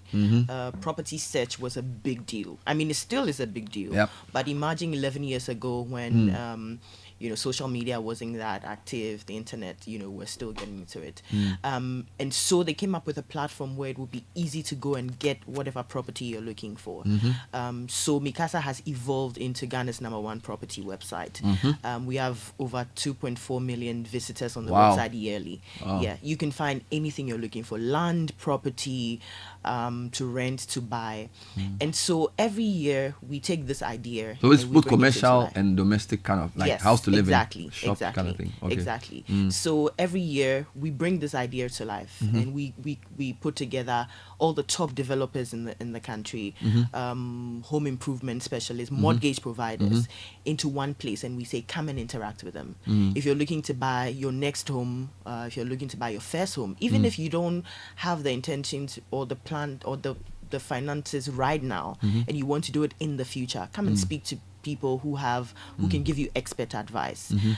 So yes, that is the Mikasa Home and Property Fair. So it's an on-site fair, it's not an online fair? No, not at all. Okay. It's an on-site You go fair. and physically see people. Come and interact with people, come and speak to them, and start the conversations about purchasing your next home or next land. Yes. So when you say a fair, usually it means there are plenty of people there. Exactly. There are things to buy, things to look at, Yes. things to eat. Is that or this is a different kind of fair? Yes, it's exactly Okay. that. So there'll be exhibitors. So as I said, the developers will be exhibiting showcasing what they have. There'll be furniture companies, there'll be security companies,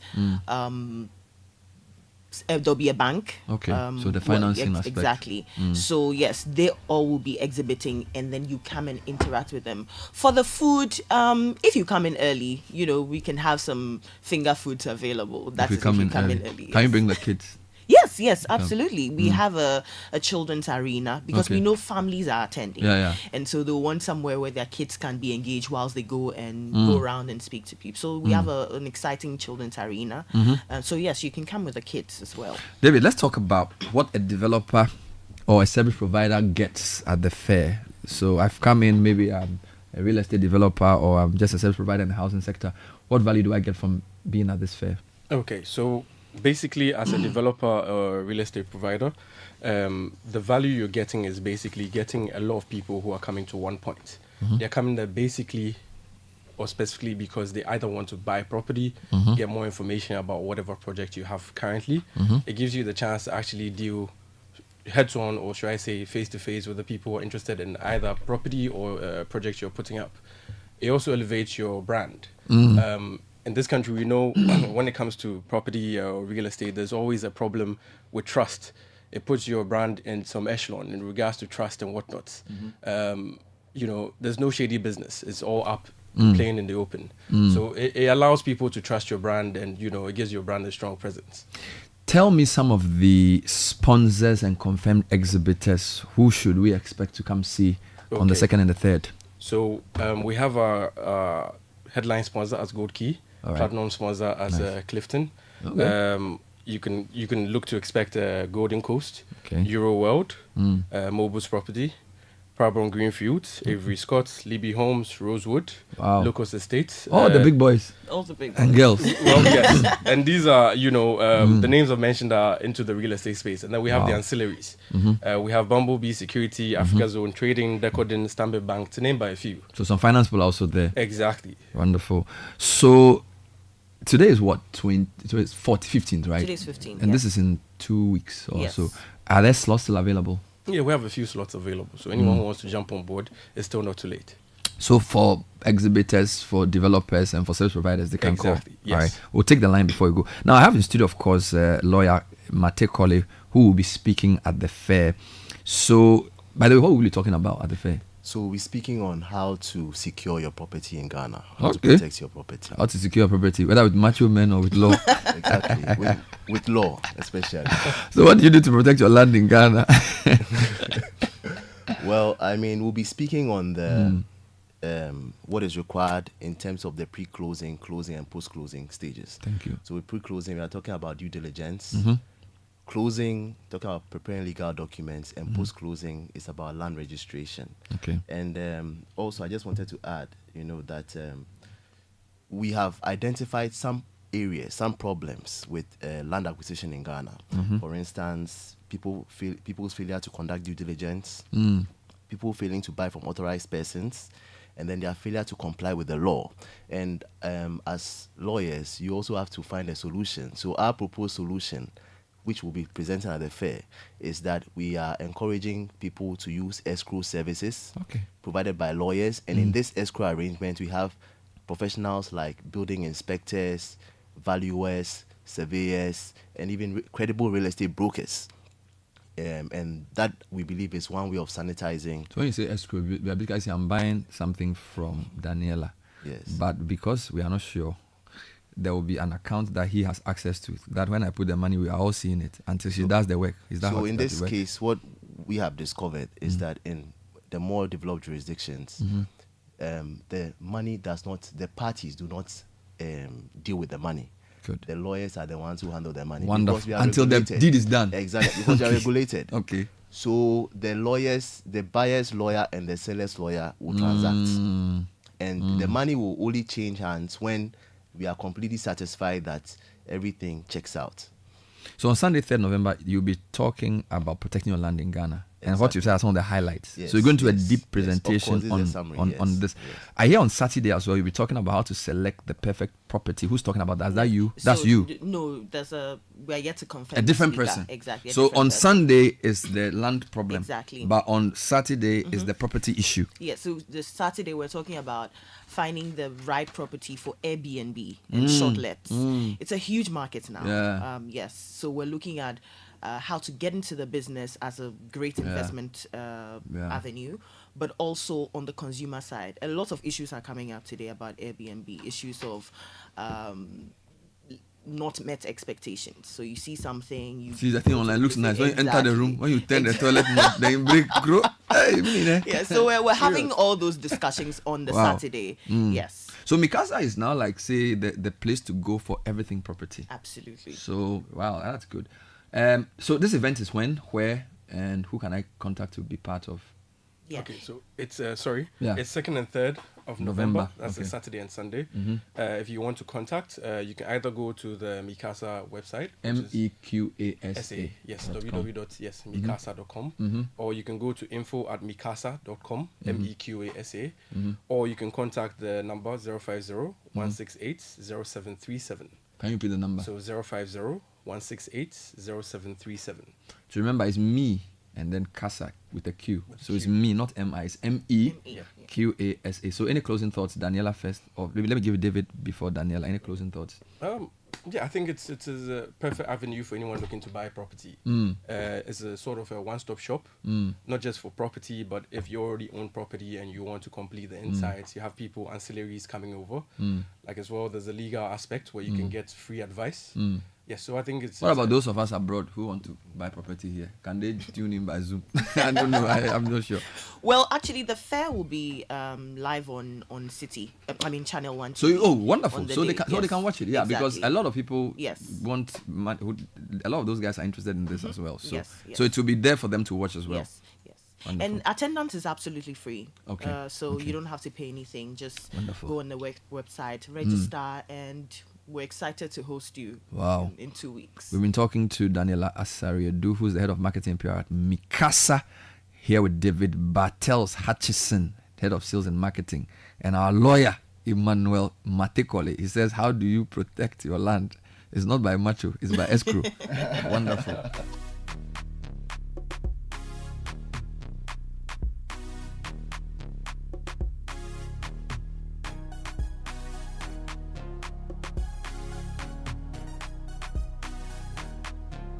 Well, that's all we have time for today's edition of the Citi Breakfast Show.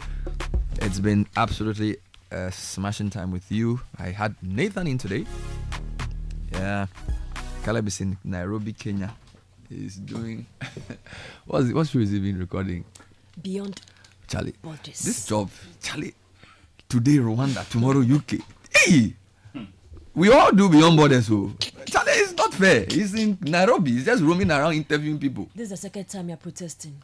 Charlie, the third time it will be taken into... it will go to court. Now, I'm sure there's a few things we'll do today. We'll cross over to the Electoral Commission later this morning. I think it's on Channel 1 television to bring you coverage of that very important IPAC meeting. The team would also bring you commentary on the Ghana versus Sudan game. That's at 1 o'clock. And then, of course, there's other things happening. But for now, Zoe Abubedu Ado has Citi News at 10. Take it up, Zoe. This is the Election Bureau. Well,